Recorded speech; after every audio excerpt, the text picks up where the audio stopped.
since day one, with a pocket full of doubt and a red sun. Coley Weber, voice so clear. MIYA, STARFIRE, bring that near. Unite the ones who feel too deep. Wake that fire, raise it up from sleep. ColeyUFO, beam me up. Beam me up. MIYA, STARFIRE, light it up. Light it up. SNX, we rise as one true dream. Here we come. ColeyUFO, MIYA, STARFIRE, light it up. Coley Weber, aka ColeyUFO, hot supreme when the questions flow. Experiencer with a steady hand, pointing souls to the promised land. MIYA, STARFIRE, healer in flame. Master energy calling your name. Impact glow in the midnight air.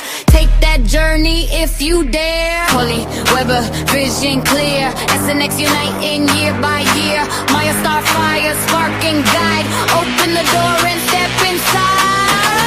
ColeyUFO, beam me up. Beam me up. MIYA, STARFIRE, light it up. Light it up. SNX, we rise as one true dream. Here we come. MIYA, STARFIRE, light it up. Beyond disclosure, we keep it real. Heart to heart, that's the deal. Seekers gather, names in flight. One true path in the neon night.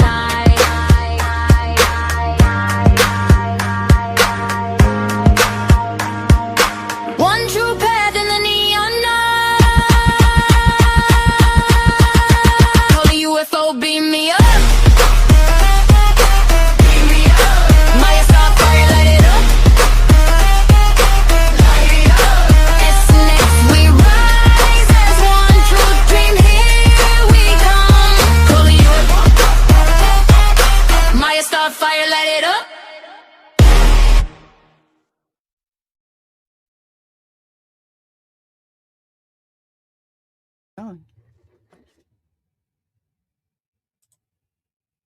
Hello, everyone, and welcome back to another episode of SNX Radio. I'm Coley, also known as ColeyUFO, and we have the beautiful and talented MIYA, STARFIRE here with us today. How are you doing, MIYA?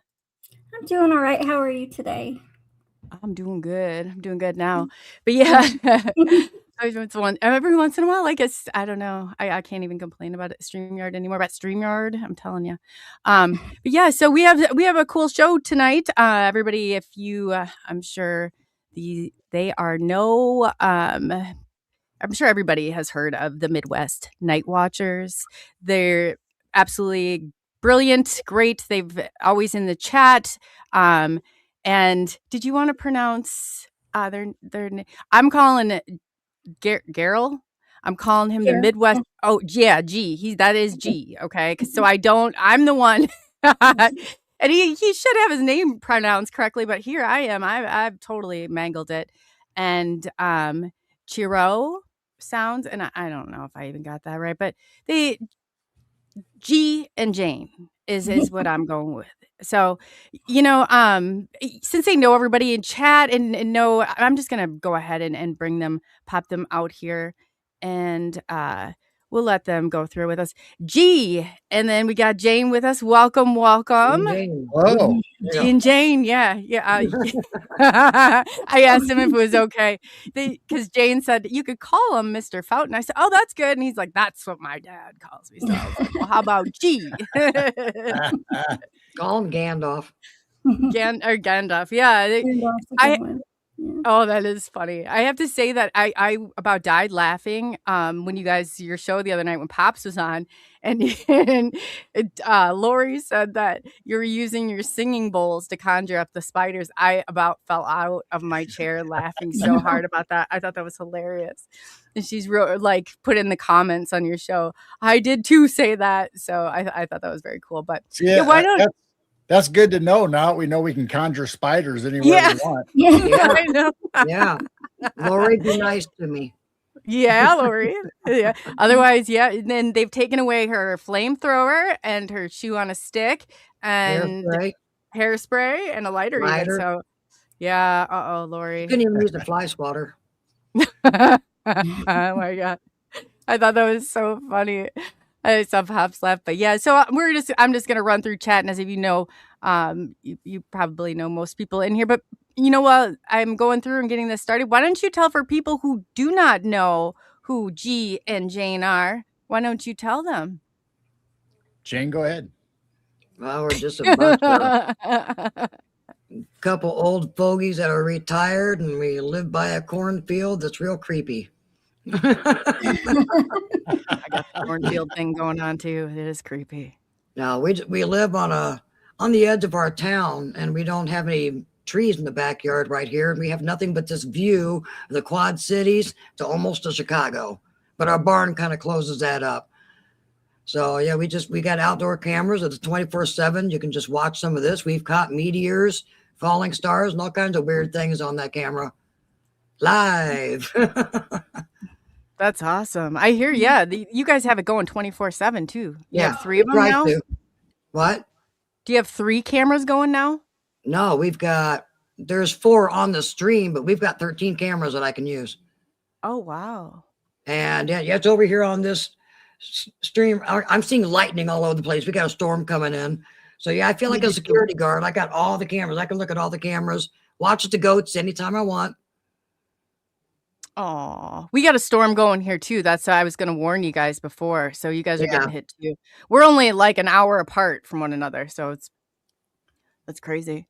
How about you, G? Yeah, I think the storms will pass by and we'll be all right. But yeah, we just started out, just like Jane said, we were always out in the backyard having fires, in the fire pit. And me and Jane be looking up at the stars and stuff. And then Jane started noticing, what's that moving up there? It's like, what? Airplane? What is it? But there was no flashing. It wasn't an airplane. It wasn't a satellite. We started looking up on all the apps for satellite, Starlink, everything. And we just couldn't figure it out. It's just a mystery. And every time we brought it up, it's like, hey, anybody else seeing this? Or we'd show our video, we start taking videos of it, and people just like, oh, that's cool. That's it. Crickets. Nobody would say anything.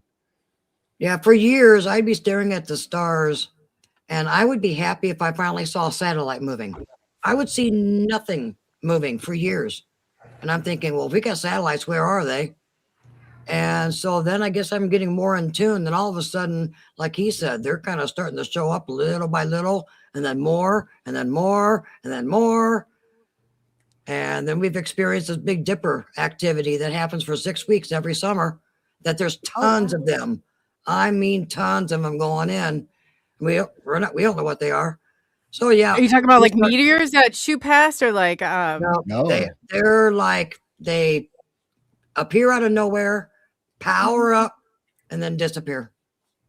It's just a light in the sky that just moves. They're not satellites. You would think it would be an airplane. Oh yeah, no, I've seen stuff like that. And I see them every single night now.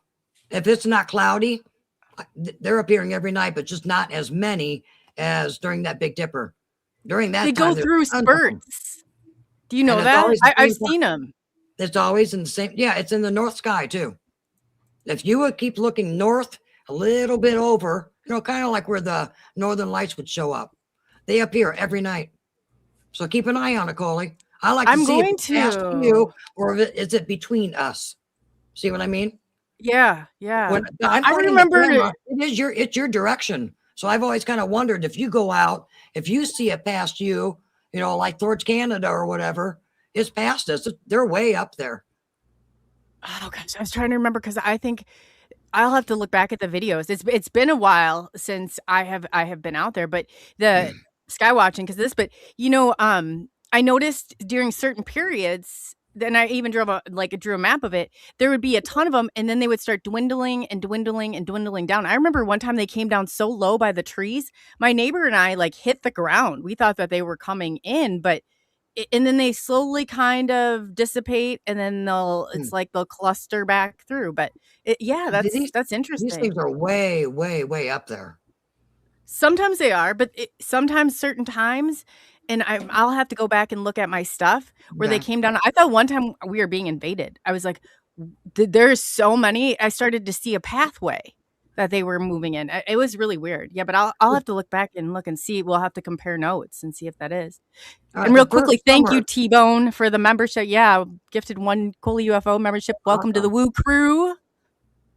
Yeah, that first summer would be 4 years ago when I saw tons of them coming in. I got my psionics out and saw how many's coming in. I was kind of thinking like, oh my God, are we being invaded? So then I was thinking, is it a portal? Are they coming or going? I don't know. All we've got, I've been recording it for the last few years on the psionics. So we'll find it starts around August 8th. And then it's about 6 weeks. It's an hour and a half every single night, same time. And then you get back to the normal ones that you see once in a while, like I do every night now. So I don't know what they are. I'm gonna have to look back and we're gonna have to compare notes. I think they're plasmoids or something like that. I don't think they're ships. They could be organic. They're very I've seen pictures and videos, and it's very similar to what I experienced the first time about a year ago in summer too. And are you seeing them like in the North Sky? We're probably seeing the same thing. Yeah. So we had Justin England on our show. They call him Mr. E, and he's been dealing with wildlife and organic specimens his whole life. He worked for the Fish and Game and the conservation people.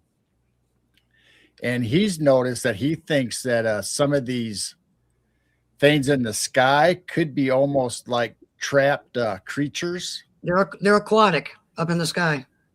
So they're up in the upper atmosphere living, and then a storm will suck them down into ours. And it's almost like you can almost picture like a whale going through water, grabbing big pods of small fish and stuff. He thinks that's what's happening here. These creatures or whatever they are living, and they almost look like sea life, where they come down and it looks like they're swimming and they're just gathering up whatever they can while they're in our atmosphere. Then they get shot right back up into the upper atmosphere. He thinks they're rods in the sky. Like octopuses. They can be real small. They could be the rods or the skyfish that we say they describe them as. So he said there's an ocean up there, and they're like, and we can't see them in our naked eye, but you can see them on infrared.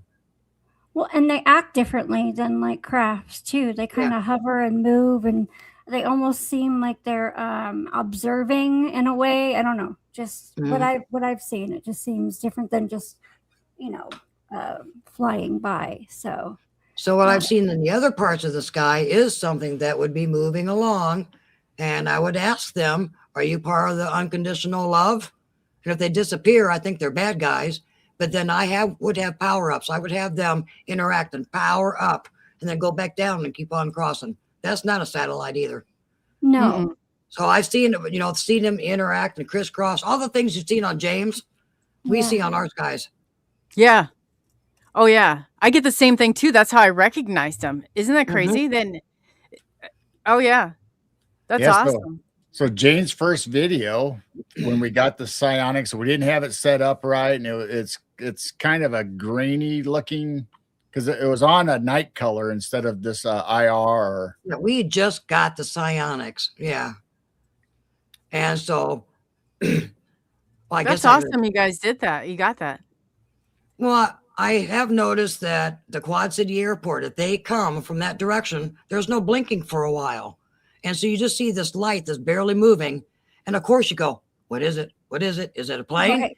And then eventually it starts blinking, and darn well it came from the Quad Cities. Yeah. Well, this thing came from that direction, and then it kept on getting closer, and it's not blinking. Then all of a sudden I noticed that it was cigar shaped. So I went running inside and grabbed the psionics.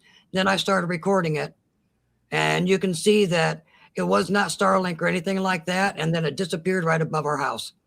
And actually, James, it's at the end of his intro, Coley. If you notice that cigar-shaped thing that's going triangular, he recorded it. 3 days later is when we got ours. Oh, it's the same ship that James got. That's awesome. Yeah. Oh, wow. That's cool. I'll have to look at it. What if it's the same one? That'd be so cool. I think it might be, because I sent it to Tyler right away from Journey to Truth. He put it on his channel, and then James and Tyler and them had a show together. They were comparing what James got, what Tyler got. A couple other people got the same thing. So it was not Starlink that wasn't separated yet. We've seen the train many times. And James and his people looked up for Starlink being launched or anything. Yeah, there was it nothing in wasn't. the area that got launched that night or around that time period. I looked up that night when Jane told me, hey, something weird just flew over our house. So I started looking up on the computer, and I couldn't find anything on Starlink. Tyler couldn't find anything on Starlink launches that for that time period. When you see the train, you don't see it from one horizon all the way to the other. They usually appear on and off, and then they disappear. So it definitely was not Starlink.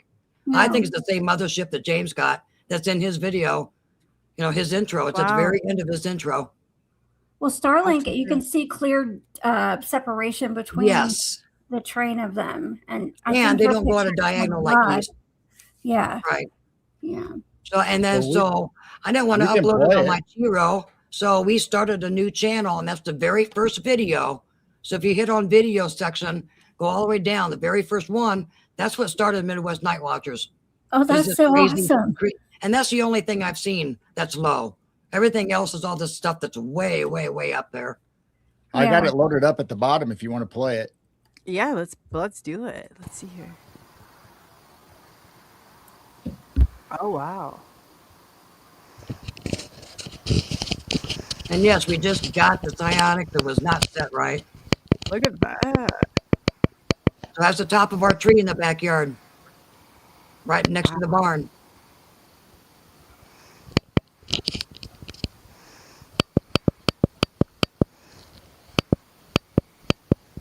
So then it heads over our house, and it just starts fading out and disappears. It goes into the twist. Have you ever seen it when it twists like that? And there I think that's what it's doing. Then it disappears. Yeah. And it just went Oh, poof. wow. That's cool. I know what you're talking about now. Yeah, Wow. so James has it at the very end of his intro. Yeah. Yeah. So it was like 3 days after James got his. How long ago did you take that? 4 years ago, I think. 4 years ago? Okay, I was going to say, I knew it. It's probably going to be almost exact. I think it was in May. It was towards the end of May, so about 4 years ago. Oh, And I haven't that's so seen cool. anything that low since. It's just these other weird, crazy things in the sky. Wow. And it went through that line of stars that was I don't know if you've noticed, but there was a line of stars that lined up perfectly straight. It almost went through it like a portal. And you can see there's flashes behind it too, like something was following it. I saw that at the tail, like further behind. And then it almost seems like they're clustered together if you look inside of it. Like they're Right. I've seen them where it's like they're distorted, like they look like they're like spinning almost, but you get that. But yeah, that's very interesting. Wow. See, when I saw my first, it broke off into 7 or 8 orbs, and that's how I see it. It just seems like they travel, or I don't know how else to explain it. We're probably only seeing a portion of it, but that's interesting. Wow. So you have the line, and you have the one that's a little bit separated, or there's no light.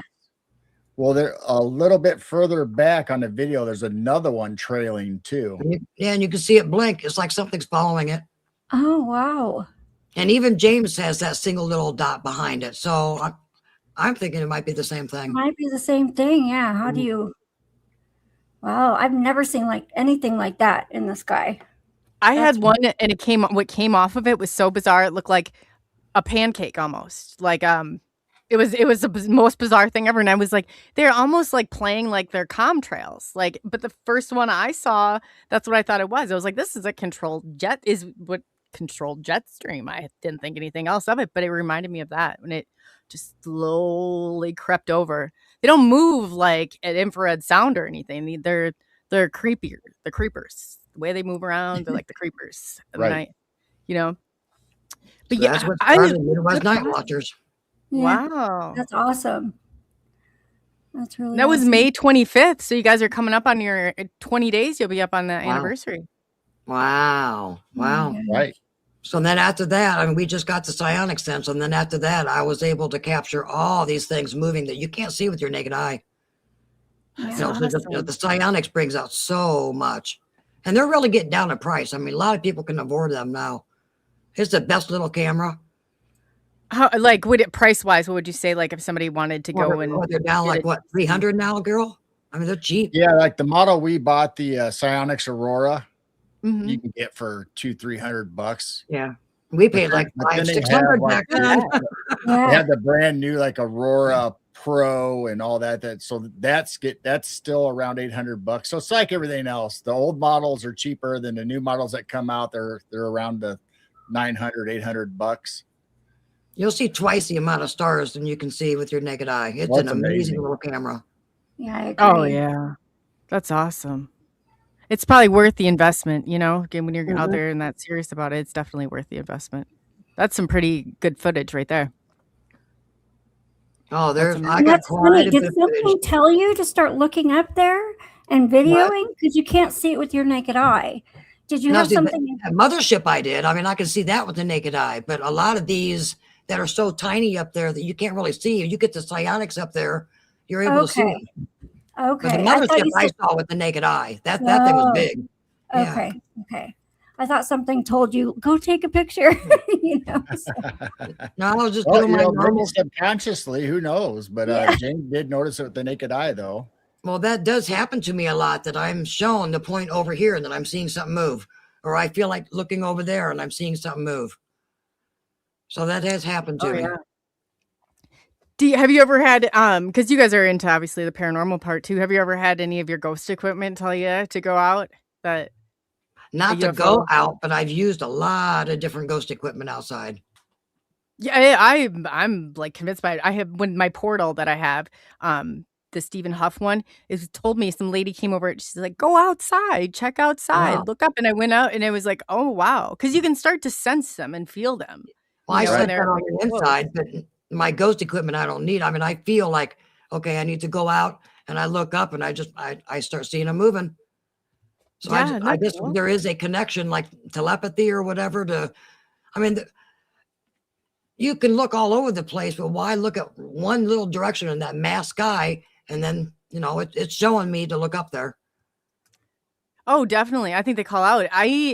I'm convinced anybody could see them if they really wanted to. If you had it seems like about 2 weeks time. If I'm in a new area, I have to go out and really immerse myself. And then I have a whole thing where I give them a map. Like I think of a map and then I kind of zone it down to where I am. And sometimes I use tactical lights. I mean, you should see some of the stuff that I've tried. My neighbors obviously think I'm real normal, but that's okay. Yeah, but you do. It's like once you see something like that, you want to. I was worried I would never see it again. Right. So You I kind of I build have a Jane's- relationship. I have Jane's 10X Big Dipper video up. I assume Ooh. that's the one you want to show, Jane. Yeah. Yeah. So that's what happens every summer from August 8th to like the third week of September. This is speed up 10X, but this is a half an hour video. So you will see how many's coming in a half an hour. The blinky thing is, of course, is a plane. They're going all different directions. They come in, they power up, and then they disappear. Wow. And it's always underneath the Big Dipper. When the Big Dipper is up in the north sky.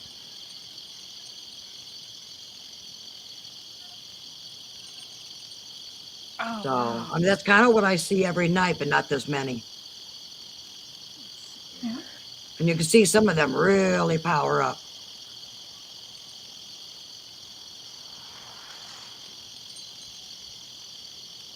So this is the psionics before we got any of the security cameras outside to start watching them 24/7. Yeah, you can see these on the security cameras, but the psionics shows actually more of them. They shows the tiny ones that are in the background. But when I first saw that, I went, oh my God, we're being invaded. I know. I did the Oh, same. wow. I was like, man, I was convinced at one point when I saw it, and it looked just kind of like what you're showing there with some serious traffic moving across. I was like, And no then I way. noticed it every night. And then it was several weeks, and I kept track of how long. Then the next year, I kept track. Same Wow. thing, same dates, hour and a half every night, about 10:30 to midnight. I'm going, really? I bet you I should pull up mine and see. I bet you any money. The thing, you know what I noticed is they light up the stars around them as they go past too. Oh yeah. They do. And, Yeah. and this Uh-huh. is definitely north, pointing north all the time. So the only thing I can think of is at the North Pole, we do have that magnetic mountain that are compasses. Point two, are they charging up? I Does love that it when make they sense get to so you? bright they look like a flashlight, you know? Could they be getting recharged, re-energized, and then disappearing, cloaking out, and keep on going? That's I the don't only thing know. I can You think had of. mentioned mating once, I think, too, when I Well, talked. Mr. East, Mr. East said if these are aquatic, Yeah. like sea creatures, it's the mating season, kind of like salmon. That's what he's kind of thinking too. But now I'm seeing them almost every night, but Yeah. just not as many. Yeah. So they are increasing these last 4 years. Maybe they're having a party because you're becoming Yeah. aware. That's what I felt like when I first saw them. Like they were having a party. Party going on, and we're not invited. That's Yeah. the story of my life. And You they're have to not, look. You have to look up in order to be invited. That's all it takes. and if they were satellites, they'd be going from one side of the screen all the way Yeah. across. They would not appear out of nowhere, power up super bright, and then disappear. Yeah, I agree. Now, Goblin Trucker's asking what wavelength is our camera, and I don't really know the specifics of the wavelength, but I can get this. I mean, anybody can look up the Psionics Aurora and Yeah. see what the Yeah, it specs probably are. shows. It'll zoom in this. I think. It zooms in good. Yeah, I think it zooms in like 8x or maybe a little more than that. And it has 3 different color modes. It has a green, the black and white, the nighttime color. So you can do different colors and different landscapes on it to try to make stuff appear better at night. I usually do the black and white, and I've learned to put it on a tripod. Just hit record and walk away. And you get like 29 minutes on the Psionics, and they'll shut off. It'll stop recording. So I just hit record and walk away, and then, then we can speed it up like I just did, the 10x. So you take almost 30 minutes to bring it down to a 3-minute video. And you can see how many in that half an hour. So I don't know what they are. We are not experts. We don't know what they are, but man, they're fun watching. They are fun to watch. I agree. They're Yeah. exciting. Doesn't it give you some excitement? I just have to tell chat, I'm so behind on chat, so I'm getting caught up in each and every one of you. I just want to thank Walter for the super chat. That's very kind. Thank you. Yeah, but they're so exciting. Doesn't it make you feel, I don't know. It makes you It feel just, good. Like a kid. yeah. I don't have fear. I don't feel like there's something evil and malicious. I feel happy, and like mine, just like it's exciting. I don't feel like they're from the dark. But so are they. No, but you know what? Maybe The only thing that bothers me though, it's like with I think there's always the spectrum, but it's like, the serial killers that nobody ever expects or anything. I don't think, I fear our own government and what they're tampering with in any of this than the actuality of them. But do I think that they try? And I think they have to, but the actual ones, the crafts that I've experienced or anything else, I can't say that I've had any sort of negative experience whatsoever. If anything, it's all been beneficial with my health, with my strength, with, everything. But yeah, I know some other people don't. I won't take away from that or say, but I do say be careful and be cautionary of what your government's capabilities are. Exactly. And when they disappear, like when I notice them moving, and if they disappear right away, it's like they're going, uh-oh, she sees me, and they're gone. I honestly feel those could be from this world, our government, whatever. Yeah. And no, I do not trust this government with God, no. Yeah. and I don't trust NASA at all. They have told us nothing but lies, and they've filled us with stuff.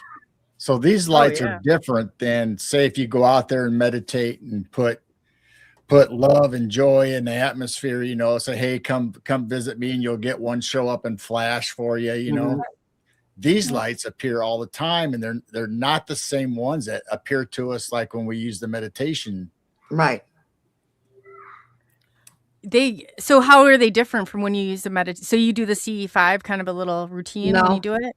No, I'm not in the CE5 thing. All I do is I go out and meditate. I just send out love, joy, and bliss. And I do say I don't want malevolent, no evil. I just want the unconditional loved ones to show up. And there was several years ago. I mean, Geryl's gone until midnight when he was working. So I'm spending all these hours outside. There was one night I was really down. I was depressed. I was very lonely. Just before YouTube, very few friends. And I'm down. And then, I felt like looking up. I see this going across, and I just kind of came out and went, are you part of my soul family? That thing brightened up bigger than you see on the Big Dipper. And I wish I had it recorded. That thing brightened up and powered up and glistened and shimmered down like it showed me, like, yeah, we know you're down there. Yeah. And so those that you see in the regular part of the sky moving around is different than what we're seeing in the Big Dipper area. And It's it's like happening. our atmosphere versus the higher Yeah. galactic atmosphere. Yeah. Right? So like the 10X video shows how small they were compared to like the Big Dipper stars, because they were really small. But the ones that Jane meditates or we see that come up and power up for us, it seems like they're bigger and they're closer to us. So they're coming in because of Jane's energy or the meditation, and then they give us the sign. Okay, we hear you, we see you. Here we are. Now there's one. Sometimes they're a little stationary, but usually they're just a nice big flash, and they kind of zip back out. Yeah. Now there's one time I should explain that. Now, MIYA, when you're used to, where the Big Dipper is or this or that. So when you focus on these same areas, then you can kind of see, okay, something's moving in that area. You know what you usually see. Yep. Mm-hmm. So I'm looking up, straight above, and this was so tiny and faint. This was so far up there. I could barely see it moving. But if you look directly at it, you can't see it. But if you look right on the outside, you'll keep seeing it moving. So I was able to track it. And then it was above me, and I went, I still see you. And it was really, really tiny. When it got above me, it was like a power beam that it just shined super bright. I mean, I'm talking high beam right down below me. I don't think I missed time or anything like that. But then it went back up, and I could barely see it, and then I lost track of it. I know exactly what you're talking about. I had that happen. It almost looks like a spotlight for a second when it powers up. We have a flashlight that you see regular, and you click on it, and that thing goes really bright. That's what that thing did to me, right above me. And I don't think it was a UFO. I didn't sense that. Yeah. I think a lot of them are organic beings that we would light consider, beings, light chips. It's not really like a metal craft like, we're all thinking, like little graves or whatever. I think there's some kind of light ships or something. I don't know what they are. Or beings themselves that just they could be spirits, could be angels, could be some kind of bionescence being. Yeah. Have you ever seen that movie, The Abyss? When he got caught and those light things got him, that reminds me of what angels would be. They're not really a being like us. They're light beings. Mm-hmm. So when I saw that video and them saving him, I just kind of went, oh my God, that's what angels could be. They could be translucent. You can see through them, but they're a figure. Yeah. So it screams paranormal, doesn't it? Yeah. Huh? It screams paranormal. Yeah. It's like, I know they all cross somewhere, but the more and more you get into it, it really does. It starts like they're kind of one and the same a little bit. Mm-hmm. I just wish we knew what really they were. Maybe we'll figure it out, but thank God you're not an expert. No, I am not an expert. How boring would that be to just, I guess we're here to discover, but, at a certain point, every time you get and you solve one of the big puzzles, you're left with 500 more questions. Exactly. Right. Yeah. Right. I don't think any of us really know. I mean, I know some people, would say they're channeling, that was a Pleiades ship. Do you really know? Yeah. We don't really know. I don't. It's a mystery, right. We can speculate, have our own opinion. I mean, there might be individuals that can not. channel, or maybe they have a connection with a certain race of aliens. I don't know. I think it's possible. Right. But I think the majority of the people are just like, they see stuff in, we make our best guess or our best educated observation and try to narrow it down. Because like we said, we looked up all the satellite apps. We looked up the Starlink apps. We try to figure out, what is happening in our sky. We definitely know they're not airplanes, because as soon as you watch enough videos of airplanes flying across the sky, you know how they blink and what directions they come from. And I got another. Coley will like this. Now, James's story that he says that we've gone, we've done Star Wars, we've done that, this and that. We could take ET home. When we had Jim on, I finally showed him how many is going through the Big Dipper. And I said, is this us? Do we have anything that's capable of this? Jim looked dumbfounded and went, no. Jim Goodall? Yes. Good for you. Oh, really? He said That's never great seen anything confirmation, like that. though. Good idea. Yeah. We do not have anything capable of that. He was kind of shocked. And I kind of went, okay, then I don't think these things are from our government, because I think they're way, way, way up there. To me, if there's anything low, it's probably reptilians or it's our government. Yeah, that's what up I think. higher. That's when you question, like, okay, there's something else up there. The government's always at the top of my list. Is anything metal? I'm always like, So we had James Rink on before his passing maybe a couple of years before. It was about 2 years ago, I think, when we had James on. So we were talking to him about the secret space program, 20 and back, the normal stuff for his genre. And I asked him about, these things in the sky and the Big Dipper. He says, well, I'll tell you what. He says it's not anything local to the planet other than it could be secret space programs. Because he says, I know for sure that we have cargo ships that are taking provisions from Earth to other galaxies and they have this big barter and trade system going on. So it says these could be ships bringing stuff back or bringing stuff in. See, I was wondering, is that August 8th is the Lionsgate portal, but that don't last 6 weeks. Whatever happens these 6 weeks, every single night, I'm thinking, is the Big Dipper in a certain spot? Because it spins around in a circle, every single year plus every single night. Mm-hmm. So like right now it's up above me in my backyard. Then it's got to go here, like in the summer, and then it goes into the north, for the fall. So is it you unlock a safety lock? It's like clicks and a portal opens up. And a portal's there for 6 weeks. That could be a possibility. Yeah, that's what I thought too. Different things. Yeah, I've thought about portals and stargates and different areas of the. I felt that way when I first saw them, because they seem to have been coming from in between two stars, almost. Like all of them were coming from this area and then going back through it. So that's a good point. That is a really good point. Now, Bigfoot fans asked, I think it's Cindy, right? Bigfoot fans. Yeah. Have you seen the lights change color during flights and then disappear? Now, I haven't ever seen any color changes, but we've seen them, flash and get big and then disappear, or the normal ones just kind of fade in and then fade out. But Jane has seen colored orbs. I have seen two. I've seen 2 orange orbs with the naked eye. And Coley, you know how when the storm clouds come in, there's really low ones. Yeah. So there's no way it was underneath those low clouds. So there's no way that was a plane or anything. And it was an orange orb, and then it just disappeared and happened twice. All the other orbs are on the infrared that I do not see with my naked eye. But I've gotten orbs too. It was like an orangish red one. We should compare dates. I've never even thought about that, especially since we're so close and we see. Yeah, I'm not saying that not everybody across, but we're kind of in that same vicinity with weather.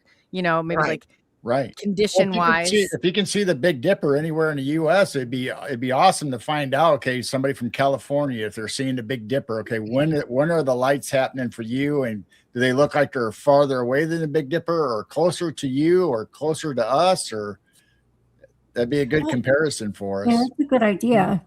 The Big Dipper looks so similar to the star map that I drew and that ended up on the back of my leg. And that's where that star map that I drew, it looks like a little kid drew it, but that's where I saw all of them going through. That's why I drew it, and it ended up on my leg 6 months later. But I'm just wondering now, if I take a step back, if it's not, because I looked, I'm like, how the Big Dipper, and because I always thought it was the Seven Sisters, the part of the Taurus, like the because they do resemble one another above Orion.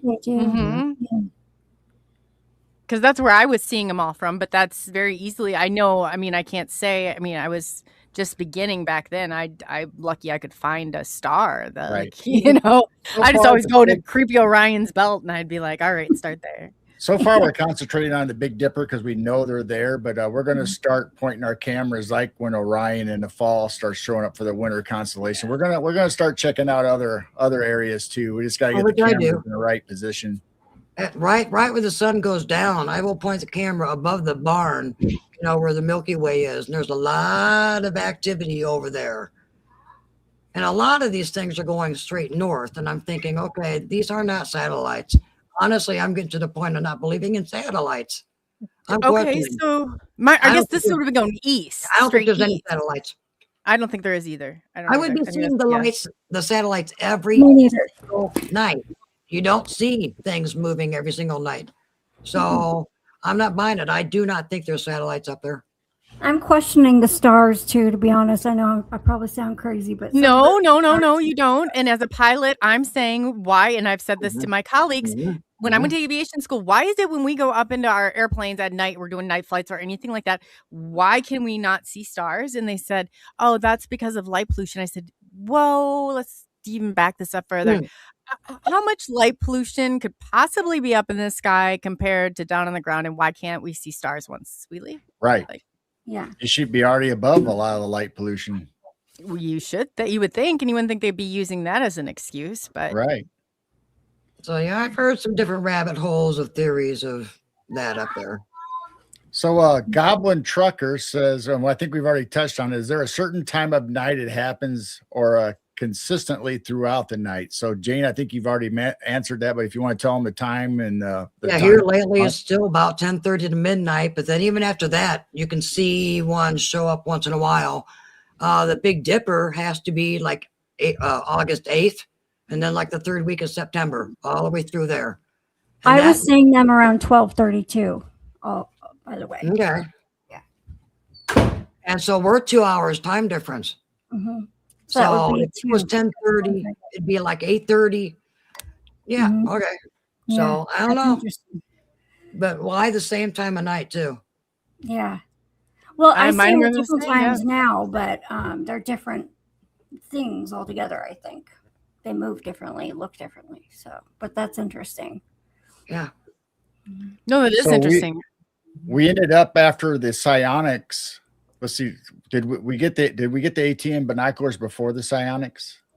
We got the ATN night vision binoculars first. That's when I started seeing the orbs. And we saw a portal one time, or I did. I mean, I saw a portal and it knocked out our binoculars altogether. I was getting ready to. It was a square glitchy thing. It looked like glitch, and it was square and it was moving along the train tracks and the trees. I was getting ready to record it, and it fried out our binoculars, and we sent them in. Luckily, they could not fix them, but luckily they sent us a new pair. Oh, wow. And so then after that, we went, you know what, let's get the psionics. So that's when we got the psionics, and I'm doing more sky stuff. But the ATN night vision binoculars, oh my, it really shows nice orbs. And that's when we caught some of the videos that Geryl has, like the rod going into an orb. That is off of the binoculars, not psionics. So if you got that ready, we can show the skyfish, the rods, and we can show the orb that swallows the rod, or at least that's how we describe it. And this is on the other side of the field, and it wasn't close to us, but you can see the skyfish or rod go into an orb. And then the orb floats off and it disappears. That's interesting. So, T-Bone wants to know if you can, or do they record? Is that what you're saying, like with the orbs that they were talking about before? I think that's what he was asking. Yeah, I can record off the binoculars and the psionics. Oh, very cool. Yeah, they can take still pictures, or they can record video with audio. So this is the normal speed, normal screen capture. So that thing just flies right into that orb. And this is way over there by the train tracks. Oh, wow. Which takes a few minutes to even get over there. So I have a slowed down version. So that's the only thing I did to it was just slow that clip down. And this is what's crazy. You can tell it does not go past. It goes inside that orb. So I see. You wonder if the orbs are the portals. That's interesting. I think they're transportation, and I think the sky for any across the line. Yeah, I think you're right about that. Transportation, And what The I big do, orb ate the little orb. yeah. And so I put the binoculars on the tripod, and once again, I just click record, and then I go back and watch. And then when I use my finger and go fast and go back and forth, and I caught that, and I had to go back and I went, what is that? So that's when Geryl, clipped it out and just caught this. So how do you explain that? That is definitely a rod. Wow. Going Yeah. straight in. Then something shoots out right there, like they kick somebody out of there, and then right there it disappears. Wow. Well, that's not It's AI. personal Folks. space here. Get it? Personal space. This is not AI, folks. But yeah, when you see No. the slow down, once they go in, it's like they kick somebody out. Maybe it's like the what do you call it? It's kind of spitting out the residual. I don't know. It's like, Oh, Yeah, because right at the edge of the tree, and we were on other shows, and they were zooming in and out of it, trying to see it. And then all of a sudden, somebody noticed, okay, once that orb or that rod goes into the orb, it travels just a little bit. Then all of a sudden, there's like a little puff of mist. Looks like it comes out of the orb. So I don't know if it burped or if that was excess energy or. that's interesting. Because that kind of goes along with it in the wow, that is interesting. That's very interesting. oh shoot! I wish we would have uploaded that picture. We have a picture of an orb that looks like a Sasquatch on the inside, squished in there like he's driving around. I have one that looks like a Viking. I don't even know what to make. I should pull out a couple of the ones that I have up. They're really interesting. I was like, what in God's name is this? But oh yeah. Well, you guys are. See, I think it's transportation for like animals, people, remote viewers. I think it's an energy thing. I think orbs are for transportation. Somehow. Yeah, so I've asked that question a lot, and I've asked Jessica Jones, and other remote viewers, when you're remote viewing, do you think you show up as an energy form or an orb where that person? Oh yeah, yeah. Mm-hmm. Oh, now that you say that, I know what you're talking about. Yes. Oh wow. Yeah. Does she show up like that? What's that? Does she show up like that? She don't know. Oh, that's how I was always taught to do it. And then you show up. That's exactly. Wow. That's interesting that you said that. Yeah. So we wonder if you astral out of body, whatever, are you popping into an orb and your energy you show up as an orb. And yes. I know that I've known other people that, okay. So I wonder if you travel with one of those, though. That's very interesting. Even like, I don't know what to think of all of it now. That I have to really rethink this. We had those bad storms, so we didn't do a show of a Night Owl Lounge on Friday night one night, and we were hanging out. You were there. Yeah. We were all talking about astral travel and all that, and people were saying, in chat that they show up as the white orb. Me. I was the one that said that. Yeah. I think there was a couple other people, and oh, really? I said I wanted to show up as a blue orb, but I don't know if that's possible. But I don't know that. I just know that it shows up, and if I hadn't known, I'm trying to think of who taught me how to do this. If you remember what somebody looks like and what they sound like, and you have to go, I always fall asleep. That's my biggest downfall. If I can stay awake, I'm usually good at it. And but if I fall, I'm like, then I'm just out there probably drifting away. It's hard to stay awake for somebody who has such a hard time sleeping. As soon as I go into that, I'm just like out cold. But that's that. Wow. You guys should try with each other and see, yeah. Would that be fun, Jane? Like y'all G and maybe like scare them waking up or something. We can learn to like. I've seen videos of people seeing orbs with their cameras and see stuff on the inside, and it looks like they're past pet. So could our pets looks like what? That they're past pets. It looked like their dog. Could it be that they are orbs and they come and visit us, but they're orbs? So they said, it looked like their dog on the inside, identical to their dog that passed away. So I think there's so many different types of orbs that we could have. Like we were just talking about people that are astral traveling. We could have remote viewers. We can have maybe spirits of civilizations that have passed. Like out back, I know we had Native Americans travel across our property or not the field behind us to the Illinois River, and there were settlements around here. So I just wonder if maybe some of the spirits of the Native Americans are showing up. You never know. I mean, that Right. is a possibility too, because especially out here, they talk about the cursed land, and the neighbor will even talk about like the cursed land, and I was like, so they kind of, and I can tell you that we definitely had something, in the I guess the old folklore. They talk about how they patrolled the cornfields. I was going to show you guys really quick what you got. Like, now this doesn't look that exciting, but I'll show you what came off of that. It's kind of got the thing like on the end, like you had, but Right. this is what it turned into is even crazier. So let me see here. That is what came off of it. I'm not Oh, sure. Wow. Yeah, that literally was what was traveling like behind it from what you would have seen behind one of those. And I was yeah. like, So wow.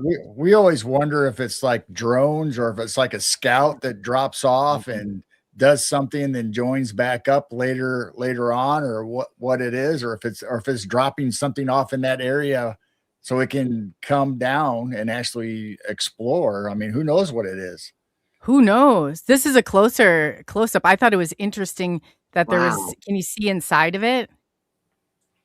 I'm not sure Yes. if that's easy to. It's kind of creepy when you. I'm not saying creepy. I would call everything creepy, but that's that is, yeah. That's kind of one of the ones I saw too that reminded me of what you had. It's just interesting because any of them that I have really seen or come close to, I can't say that I could see like a crew of people on board, if that makes sense. Right. You know, it just seemed like they were what they were. And that was kind of, I don't know, but I've never really seen something that I'd be like, oh no, that was definitely like, you know, you could see like a crew of 10 on there or anything. And I'll see what you guys think of this one. That guy, now this is not that far from, I don't know if you can see, I think he looked like a Viking. Oh, wow. Isn't Oh. that interesting? That's wild. Right. There's right there. I'm like, I could see his face. I could see Yeah. whatever. And so I'll show you how close this thing was to the ground. It started off, here's the street light right here. This is the tree in front. And you can see it start to form right up there in the corner. And it was Wow. not, yeah. So I would say if you were on I think I was on the second floor and looking over, and it was probably almost eye level. Was this a video you took screenshots of? No, I took pictures of it. It was by the church. There was something coming in and I was trying to get it because that's where they would always like roll through. And then I was snapping some pictures and I think I probably zoomed in on it to try and see what it was. But it was like almost, you can see how it's almost pixelated, but I said it looks like a Viking or something you'd expect to look like a Viking.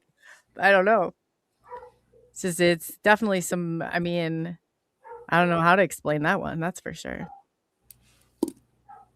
I've gotten images off of screenshots from the lights too, and it's really crazy some of the things they come out looking like. So I don't know if it's just me or if the lights. Oh, you mean like the distortion from the lights?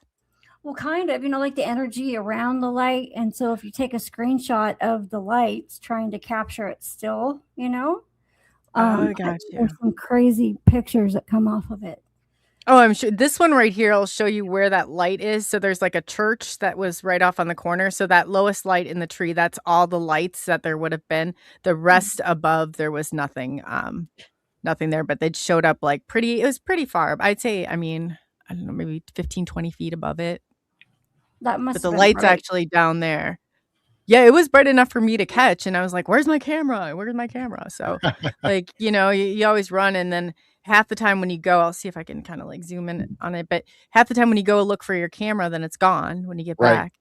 Yeah. So I try not to. Or it's dark and you're like trying to feel around for stuff. Yeah, give me the damn camera. I got it. I should know better too, because they're not, as soon as you do it, it's like there's interference or it'll go blurry or like, it's the batteries will die. I mean, there's always a catch to it. So and if you have to change the battery, I always have to reset the time. So I forget to reset the timestamp. So it says I'm taking stuff of like 2023 or 2021 Right. yesterday. I'm like, no. So, I just too much work to go in and reset the time all the time. Yeah. Yeah.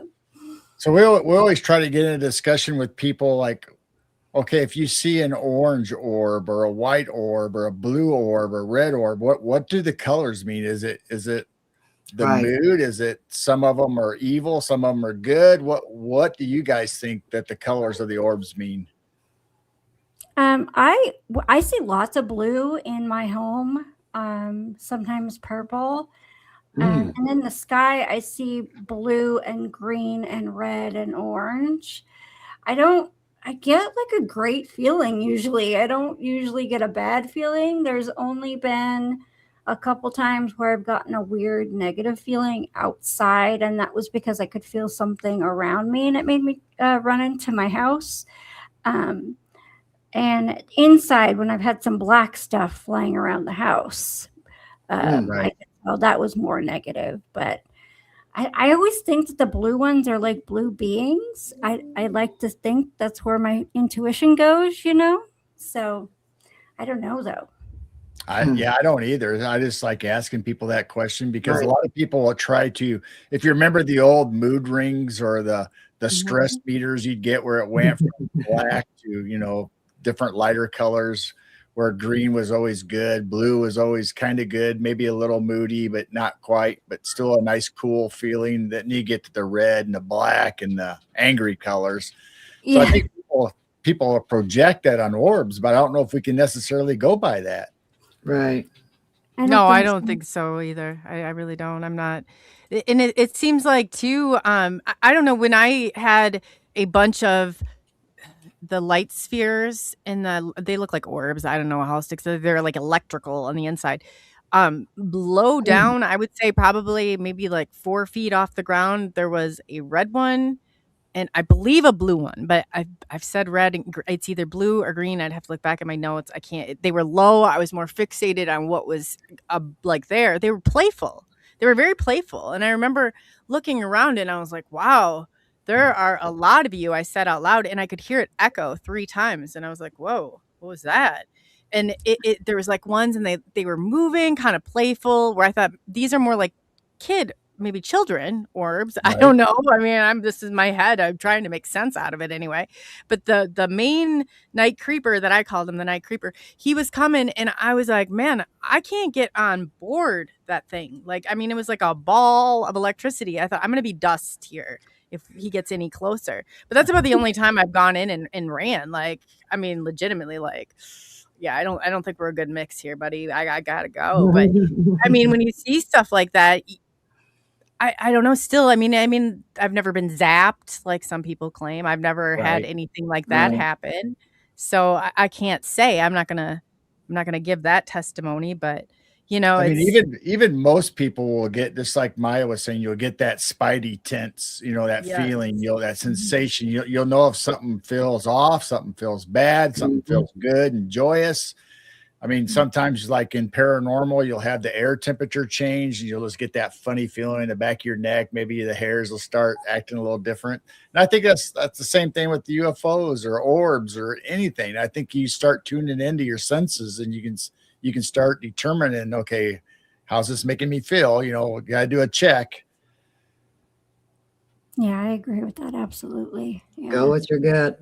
Yeah. Yes, go with your gut. T-Bone wants to know, is there a black orb? What I call the darker than dark. I've never seen it. I don't know necessarily. Now, Pops caught something, or he said that when he woke up, there was something and it was almost like on the spotty on the inside. I just think anything that doesn't have light to it, I'm very suspicious of. How about you guys? Right. When Pop said that last night, when he said he saw an orb, but there, like I said, I got a picture of a Sasquatch inside an orb. So could that have been one of his clans inside an orb checking on him? That's what I wondered too. That's what I picked up on. Yeah. So, and maybe if they can travel in an orb in their energy, maybe they can actually explore his body. Maybe they can go into him and heal or do something for him to help. But I told him the same thing. I don't know how they travel. So I'm the only thing that bothered me about it was the lack of light. But I was I went down the same road kind of you guys did too. I'm like, maybe they're here, watching you. That's a way that they can, because I thought about the I call them light bulbs. Jesus. The spheres also are the orbs, the whatever. I don't know how you distinguish between the two, but I thought the same thing too.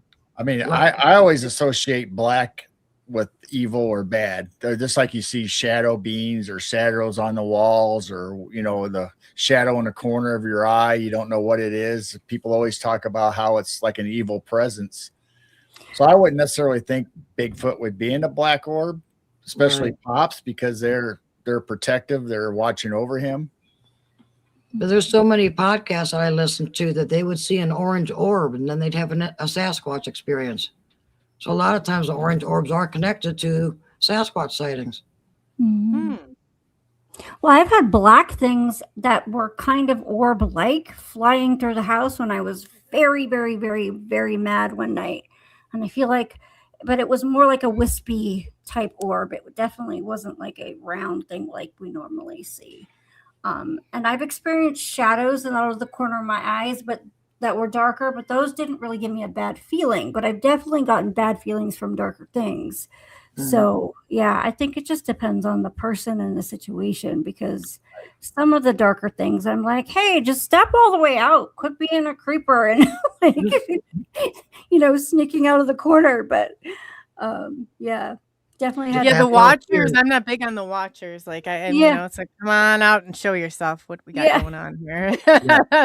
Watchers and peekers and all kinds of things out there. Just kind of like to hide in the shadows, or you might catch a glimpse of them, or just a little bit, but they're pretty good at hiding. They are. It's almost like the Fae. The Fae is not just a Tinkerbell. You got pixies, you got brownies, you got sprites. There's so many different Fae. It's not just a little Tinkerbell. And like Steve Stockton thinks that Sasquatch is a part of the Fae. Some people kind of think that. I've heard that too. Like they're part of the elementals. Like they're part of the elementals. They put them all under a big umbrella, and then they'd separate them into different classes inside that category. Because they connect with the mushrooms and the trees in that network. Yeah, I agree with that. That's how I feel too. My intuition always goes there too with the Sasquatch. And I've never really experienced any cryptid or Sasquatch before, but that's exactly where my gut feeling goes, is that they are part of the elements, making them the elementals too. But I think they're the protectors of the forest. See, that makes sense to me. Mm-hmm. Yeah. Because people, we call them forest people, but I think they're protectors of the forest. Because a lot of people will have told us stories, and one of them was that they were told, whether it was mind speak or some higher being or consciousness came in and gave them some knowledge that Bigfoot are here to take care of the planet, take care of the resources, protect us as best they can, and also like the ley lines or the quartz lines that travel energy, they keep those clean. That's their job, is to clean it, to make sure they're functioning right. And there was actually a portal supposedly opened up that bad things can come through. And I don't know if it was caused by CERN or somebody did an experiment or some other being opened up a portal that could let them travel to our dimension or our Earth.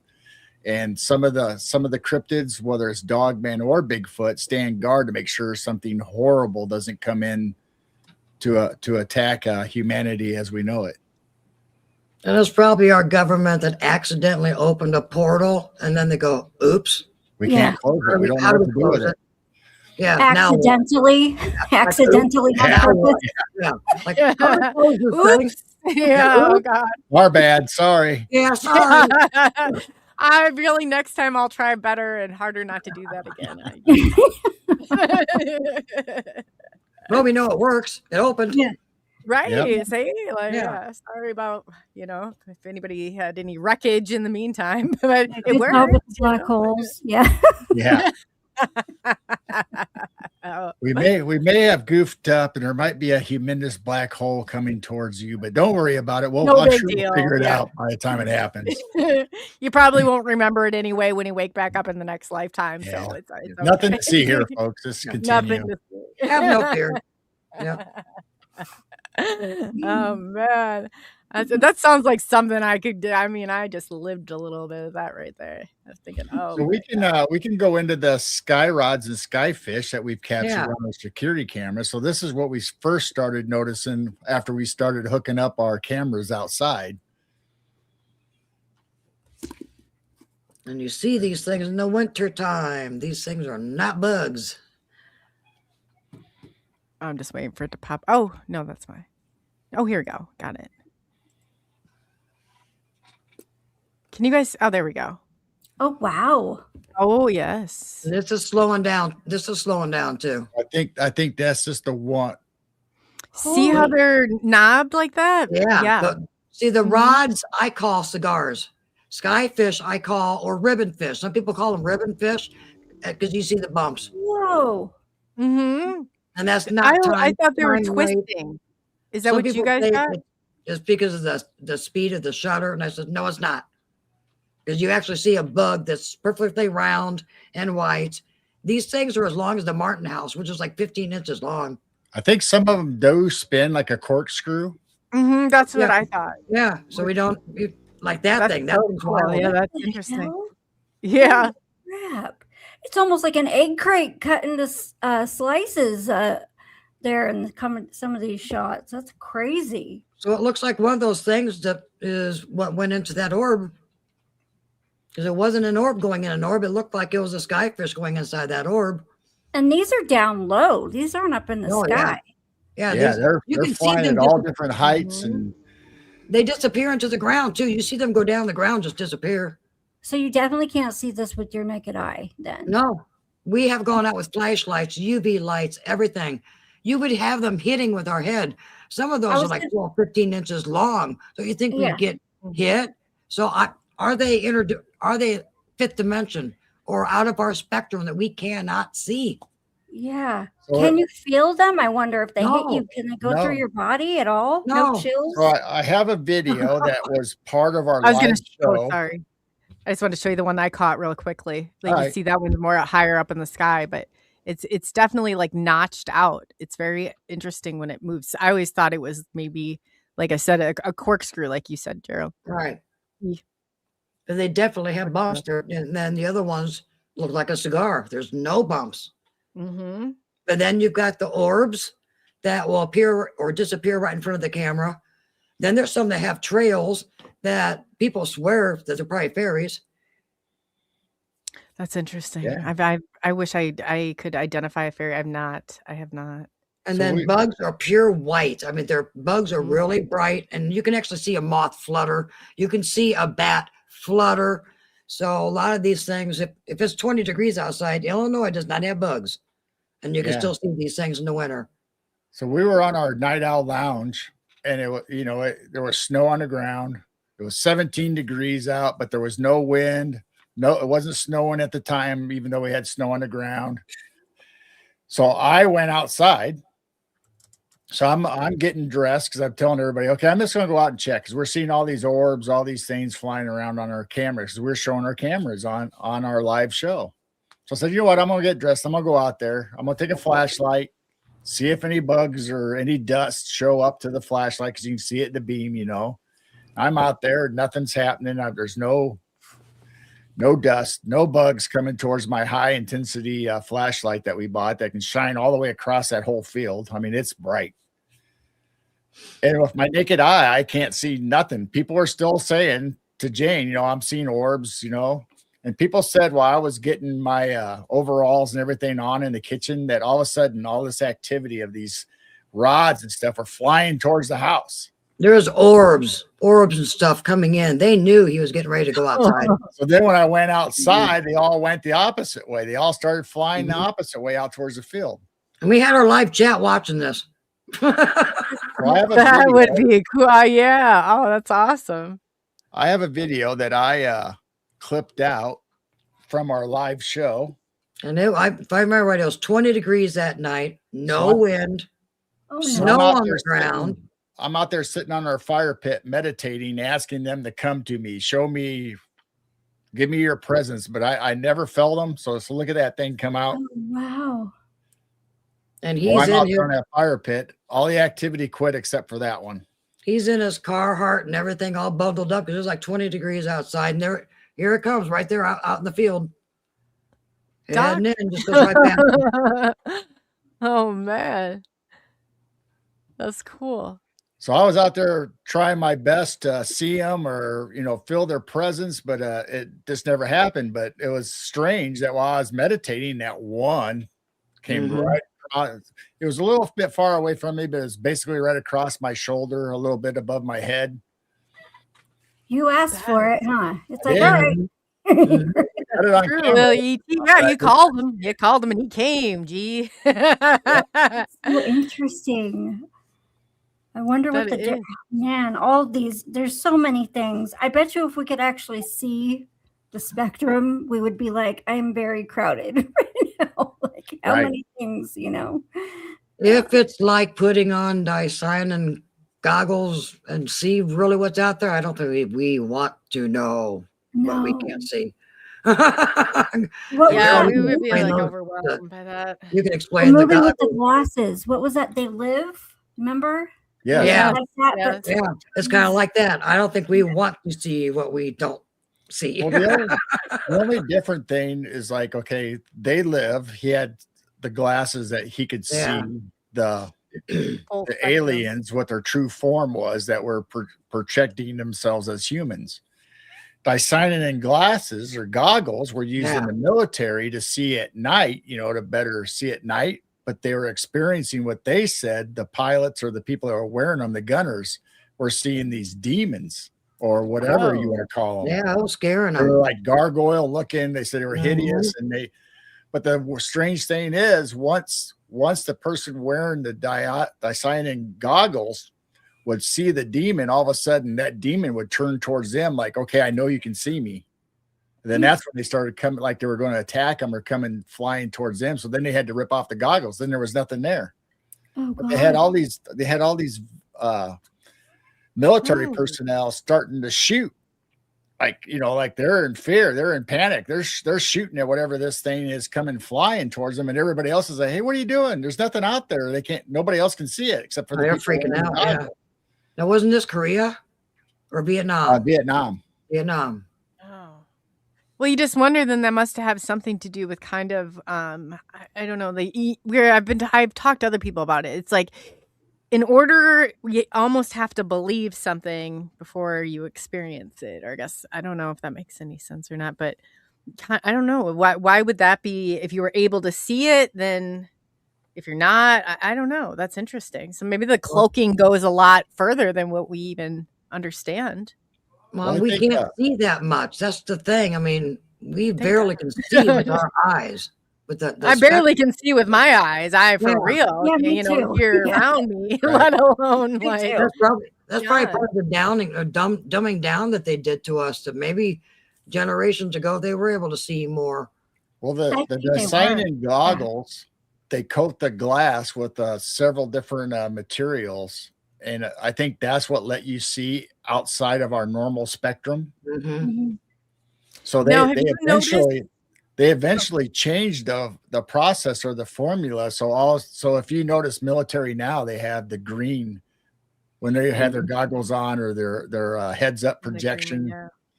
It's always green. They took away the red process, the blue, the dicyanin chemical. And Like it's one of kind of those like National computers. Treasure. Remember the glasses that they moved the glasses different? You can see things with the different colors.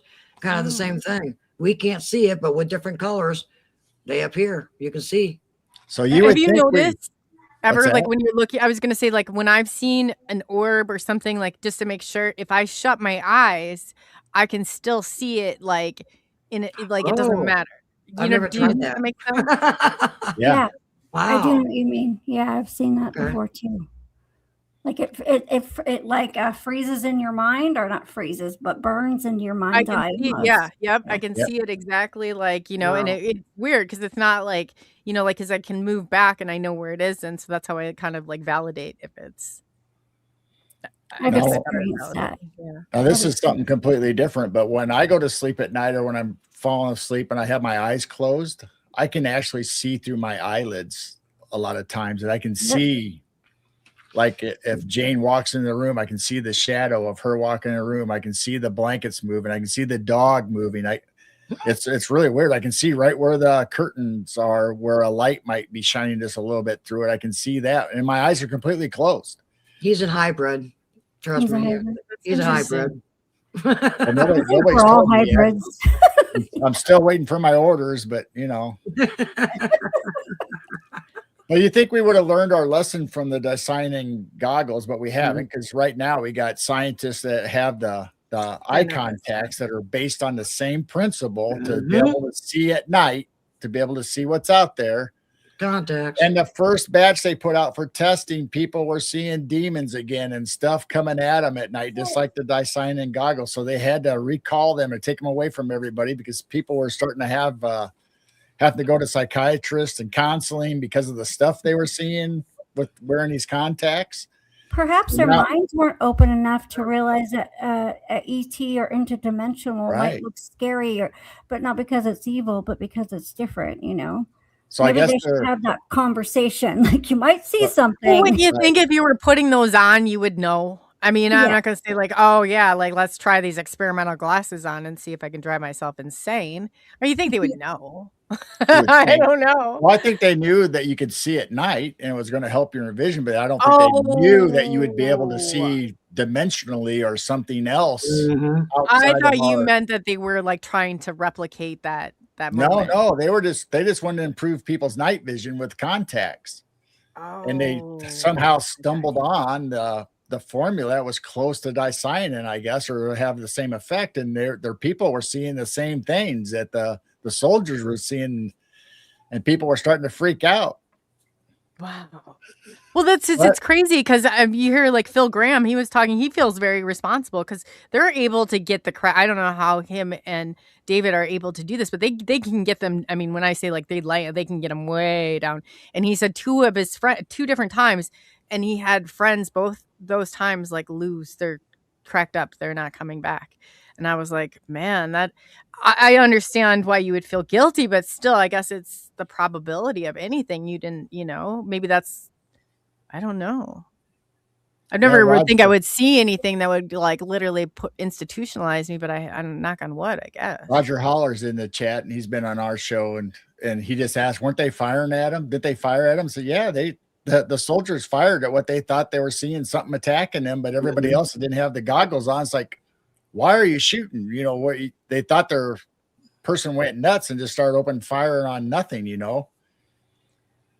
If you think about it, going on a mushroom trip and they're seeing these little elves and weird strains and creatures and stuff, elves, it's kind of opening you up similar to, these goggles. If you think about it, see the little machine elves.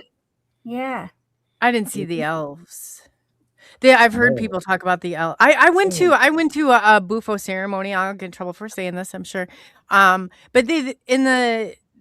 it's still, it didn't bother me at all, but I saw how other people reacted to it. It was not a good, one guy was curled up in like a fetal position for a couple hours. And the other guy was crying. The MUFON Fred was crying for like 4 hours. Like, I mean, it was crazy. And I just had a smile and I just went and came back. I was no problem. But I did see how the big babies, I shouldn't say that, but MUFON Fred is a big baby, how they reacted. They were cracked open. I said it, Fred. I said it. Oh. Yeah. But I did see it. My favorite story about seeing into the other realm or dimension, however you want to describe it, what came from I believe it was on Coast to Coast. What, Jane, was Tom Horn, right? It's Tom Horn that recently passed a couple of years ago. And Tom Horn was a part of Steve Quayle and the other guy, Putman or whatever, that had a death. What's the other one that went down the, I can't think of it. Anyway, if you know Tom Horn, his mother went to the eye doctor, and the eye doctor put drops in her eyes. And so that night she called Tom up and she said, "Can you please come over here?" He said, "What's the matter, Mom?" She said, "There's people in my house." He said, "What do you mean there's people in your house?" She said, "I see people in my house, and then now they're seeing me back." And so when he went over there, he didn't see anything. And so they told the eye doctor, and he said, "Don't take him anymore, Well, it must have been showing her similar that she was seeing these beings that we really cannot see. So the doctor took her eye drops and gave her different eye drops. Mm-hmm. And of course, they were just normal eye drops. They just, irrigated your eye and made you feel, moist in your eyes so you could be able to see. And so then Tom Horn wanted to get that bottle back, and the doctor's like, no. What bottle? My Saturday night bottle. Yeah. Sorry, no bottle here. Oops, I gave you the wrong stuff. So I can imagine this nice old lady sitting on her couch wanting to watch her shows or programs at night, and all of a sudden there's these spirits or things walking in front of her or behind her, doing stuff like almost like a scream memory, or coming in and doing what they normally did in her lifetime, or maybe it's happening live right now, but she was able to see them in another dimension. And they realized she was able to see them, and then they kind of got spooked too, like she can see us. Yeah. That's interesting. That is very interesting, because it's kind of like now we go to the paranormal. Once the paranormal know who can see, who cannot see, then they're, but I guess if you're hiding, what else I thought was really interesting, if you're talking about going down the DMT road, not the camp or the bufo, but the actual DMT. You hear people talk about it all the time. So I tried that route, and there was a guy, and we were the only ones that could even go, but it was so weird because every time you do it, you go to this different level, and one level sound is sideways, and the only everybody else was gone. The only one I could see was the other guy that was doing it. And he described the same worlds like I was seeing, and you're going, and every time you go, you level up to a more bizarro. And then he's like, well, he kept saying, eventually we're going to go to the end you're going to shoot out to the end of the universe. And I was like, okay, we're going, I'm already this far in. So, I mean, I did not get there the first time, but the second time was like, you went right out there. Right. But it's so bizarre. I'm like, how is he able to see what I'm seeing? Like, how is he seeing, if there's not some sort of, and everybody's like, you're on the same frequency. I was like, well, that's great too. But still, the sound at one point was sideways, and he described it, because I'd be like, you can see, and I couldn't even see him in the room I was in, but it was like we were totally on a different plane. Everybody else was gone, but that was, and he could see me. So I said, that's interesting. It's just like the shows we did where people are in dream state and they're going to mall world. They're all going to the same place, but they don't see each other, and they're experiencing, okay, here's all these shops in this mall. Here's a hospital. There's a school. There's a road. There's a parking lot. They experience all these same things, but they never seem to see each other. So why are so many people going to the exact same mall in their dream? Yes, we should ask ourselves that question. Anybody in chat, if you have an idea, because that's where I get stuck too. Why aren't we asking ourselves, why this mall? Why are we going? Everybody's like, oh, we just ended up at the mall. No, why are we going? That's a great question.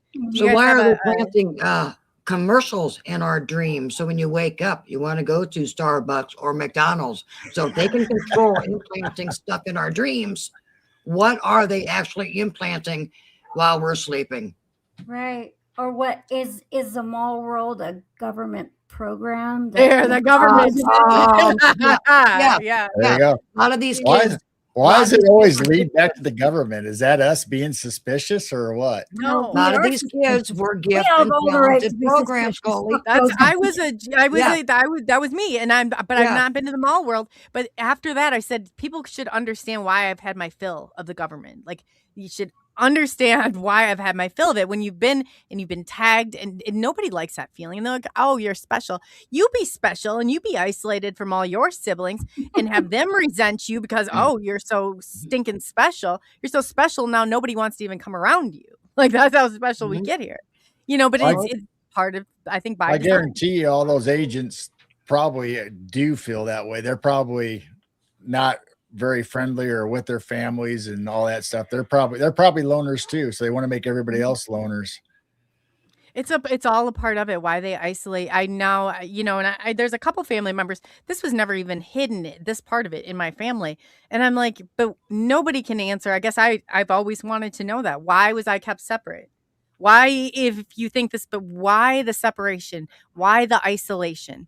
Why was I kept from my siblings. Why was I kept, there's 5 of us total, 4 others of us. It's not like, and I was the first one. You'd think you'd be attached maybe to the first one, but not my case. Yeah. So you were talking about DMT trips and going down that mind altering. There's people out there now that are making videos talking about how the machines or the clockworks people are kicking them out of their trips, and no matter how many times they take it, they can't go back. Oh. Have you ever heard of the machines or the clockwork people? Maybe. If you describe it more, I've heard of someone describing a clock type situation when they were. So some people say it's like a higher being that is like mechanical and it has gears and stuff. And so that's why they call it clockwork, or other people call it clock master or something. Machine people that are like guardians or whatever. And if you go into the DMT state and you start asking the wrong questions or maybe getting too close to the truth, they can physically kick you out and your trip is over. And if you take it again, you don't trip. They keep you from actually entering the dream state or the experience. Oh, like you have to level up in a game or something in order to get to the next level? Or some people kind of explain it like that. Are you talking about the machine elves, or is this separate from the machine elves? Yes. Okay. Yeah.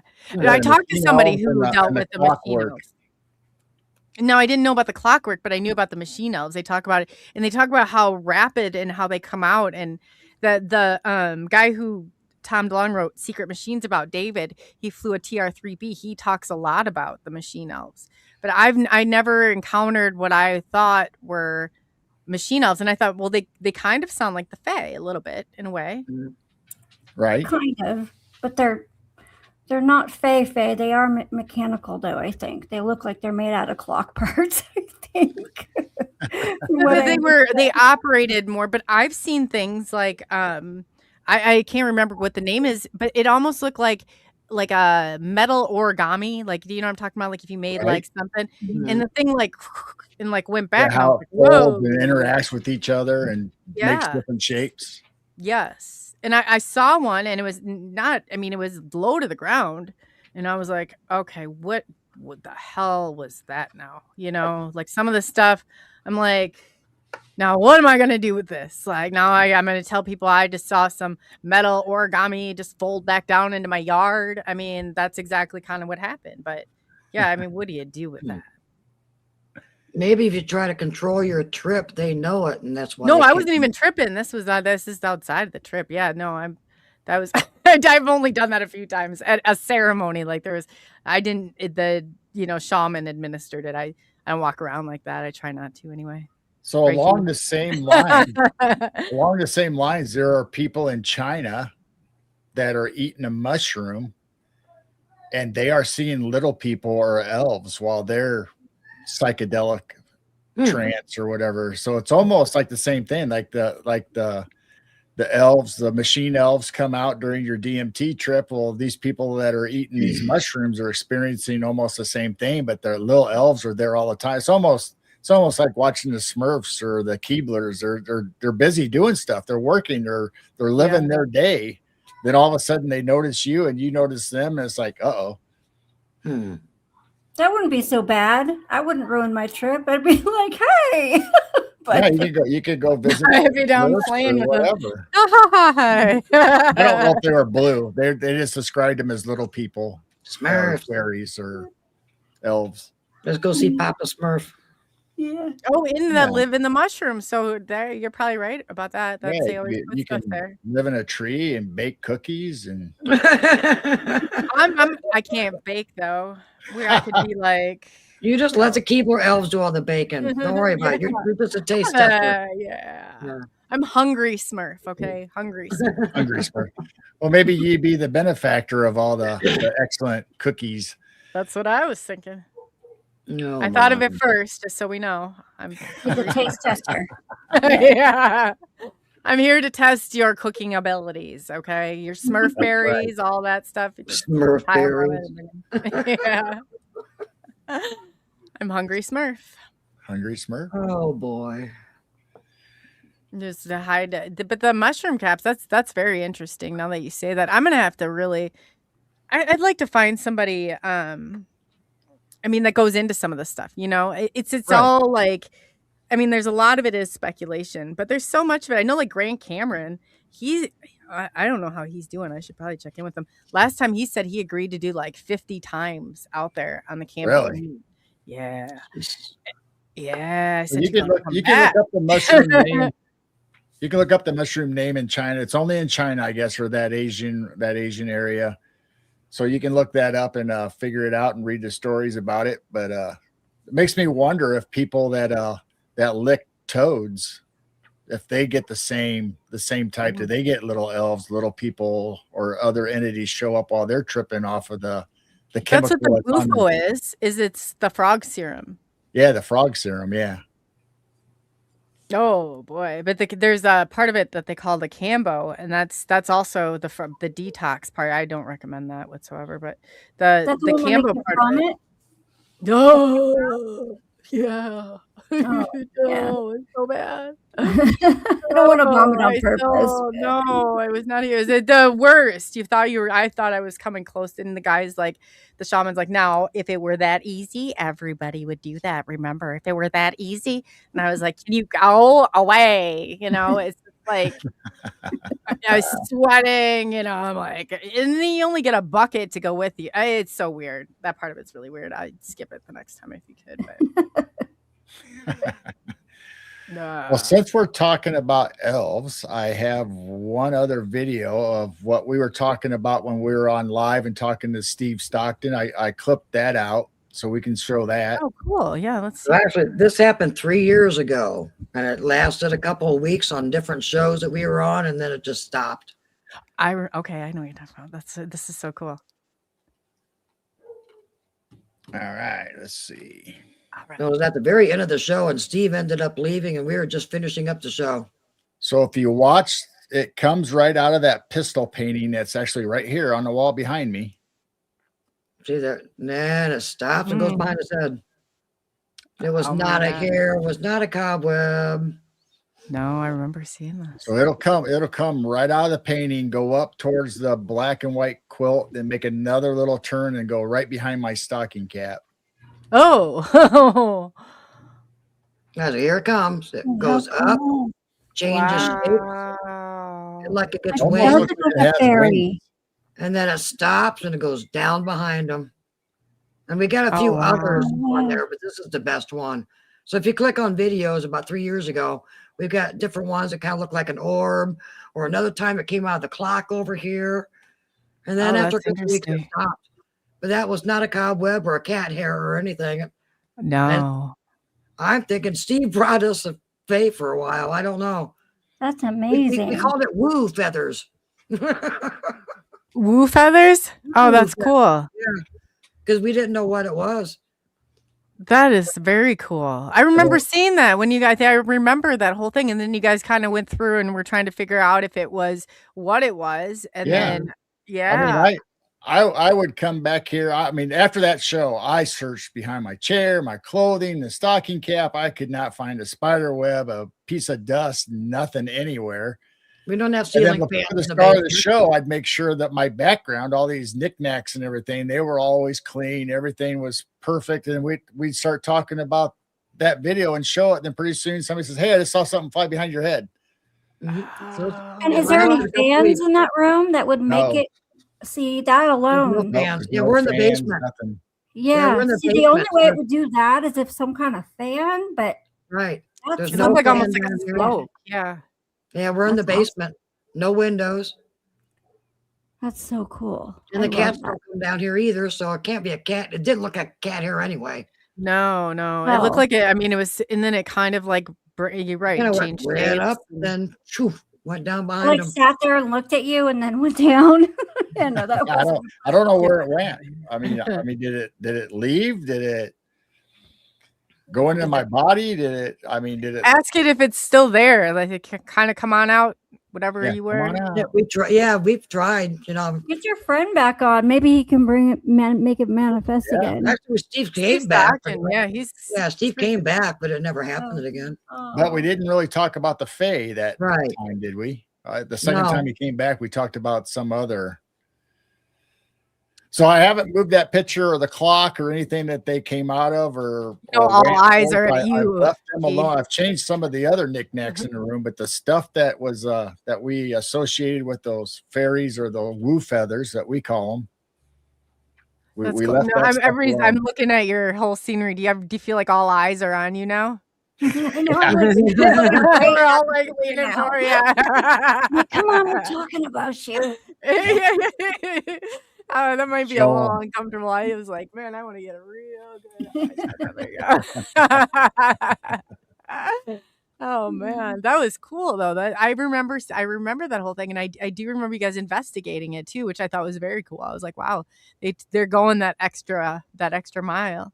Do you have like a dead bell or anything you could put in there? And Oh, Oh, We've got K2 meters. I mean, no dead bell, but I've got a room pod. I got all kinds of things. We have an obelisk and or obelisk, and we have a spirit. Do you ever flip it on in there? SB7, whatever that one is. We have that. The white noise one. We have REM pods. We have all that stuff, but we've never really got any activity, and we really don't want to do it in the house because I try not to in the house.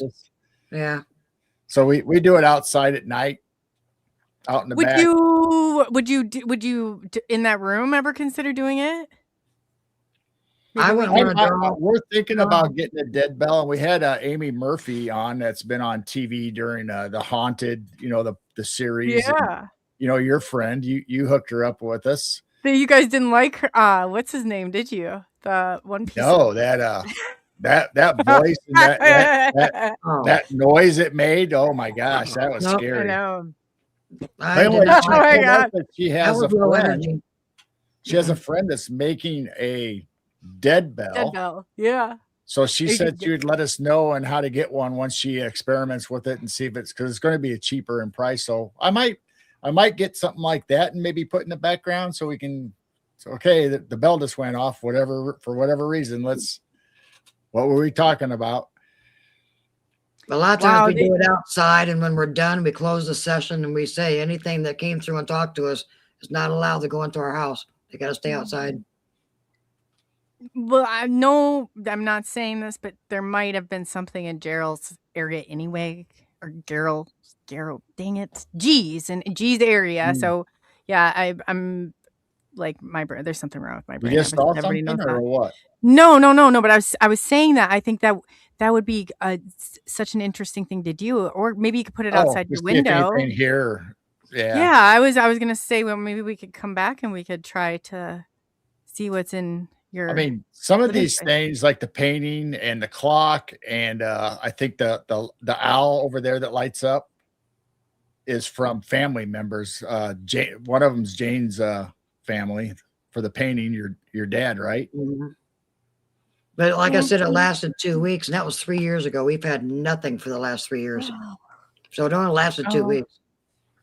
It's funny how you experience one thing and then you start to get like a variety of different kinds of beings and experiencing experiences with. It's like you become a beacon. I think once you see something, you become like this lighthouse to all the other realms, and they're like, oh, they can see. Let's go visit them. I don't know. No, they do too. Yeah, that was like a huge thing when I first started seeing spirits. It was like every spirit within, they know, and they've got this sense of urgency, and they don't, it's like they don't care what you got going on in this life. They want to talk to you, and that's it. I mean, it can be very intrusive. When they want to get something or a message across, they don't stop. That's for sure. Yeah.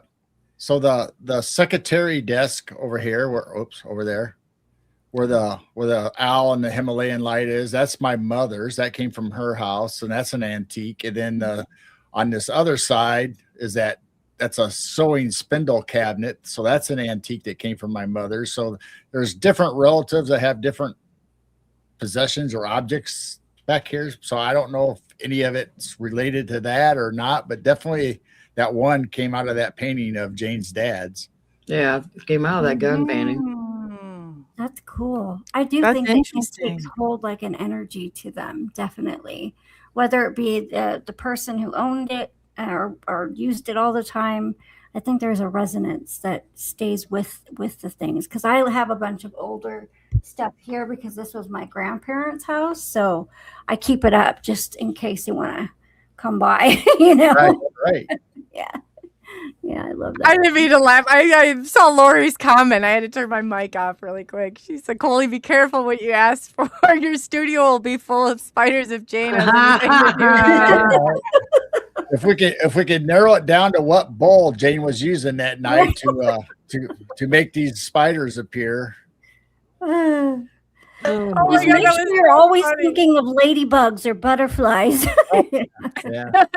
When I heard That's Pop not, tell the story ladybugs about and butterflies are nice, but they're not as much fun as like evasive spiders. No, that's okay. He's like, one popped down my, I just killed it. And he's like, and the third Oh, yeah. one bit. Oh, that was so funny, that story. It took me quite a while. My best friend in high school had a pet tarantula. Oh God, no. You know, God. it'd crawl on his arm, and he'd be able to stroke it because you can only stroke it one way, because if you push the fur the wrong way, it would bite. That's like a bad sensory for the tarantula.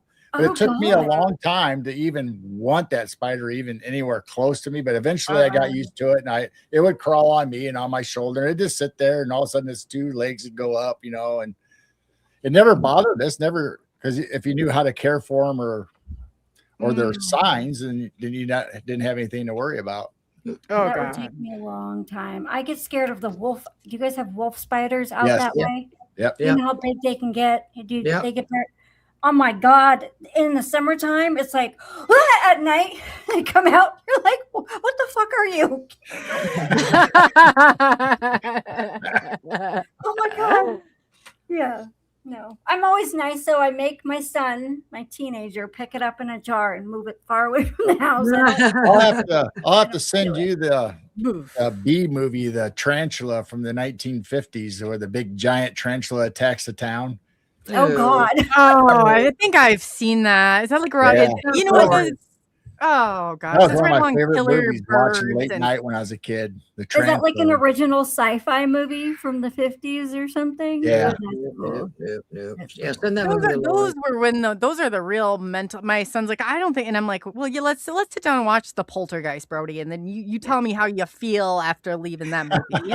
It's like those older they don't play around, like the piranhas. I wouldn't even get in like a lake of fresh water after seeing that one, Yeah, the piranhas. Yep. or the birds. See all the blackbirds. the on birds. Ah. It was a movie. terrible movie. God. It was a terrible movie. Yeah. Every time I see a group of birds, I know. it's like, oh my gosh. Then I come back to reality. Okay, we're okay. We're okay. For a second, though, it doesn't. I envision that bird lady from Home Alone. I'm like, man, that lady. That what she's doing with all those birds? It's like, oh my God. Yeah, I think we're scarred from those movies. I'm pretty sure of that. Oh yeah. But gosh, so much stuff is out there. But I think that's awesome. We have to get together. We're so close. I don't know why. I always thought you guys were a lot further away than what you were. I didn't realize. So it's an hour and a half to Quad Cities. So if you're a half an hour to Quad Cities, we're 2 hours away from That's each 2 other. hours? Oh We're my Yeah. God. You 2 guys have hours. to meet up. I Yeah. thought they were a lot further, and then Blazer's like, no. And I said, are you sure they're that close to the Quad Cities? And then I asked you, and then she was sure. So, Yeah, when we were taking care of Jane's uncle and stuff, we were in East Moline like almost every weekend. Wow. I took 35 trips there to clean out his house after he passed away. So yeah, I was there quite a bit. Well, yeah, 3 years ago. Wow. Yeah, that's very close. Where I'm at right now is literally probably, I think I'm about 40 minutes realistically from like the Davenport. And then once you go in, you're not that far from Okay. it. He was in blends into the Milan. other. Yeah, he was in Milan, close to Moline. So he was in a Okay. tiny little town called Milan. Yeah,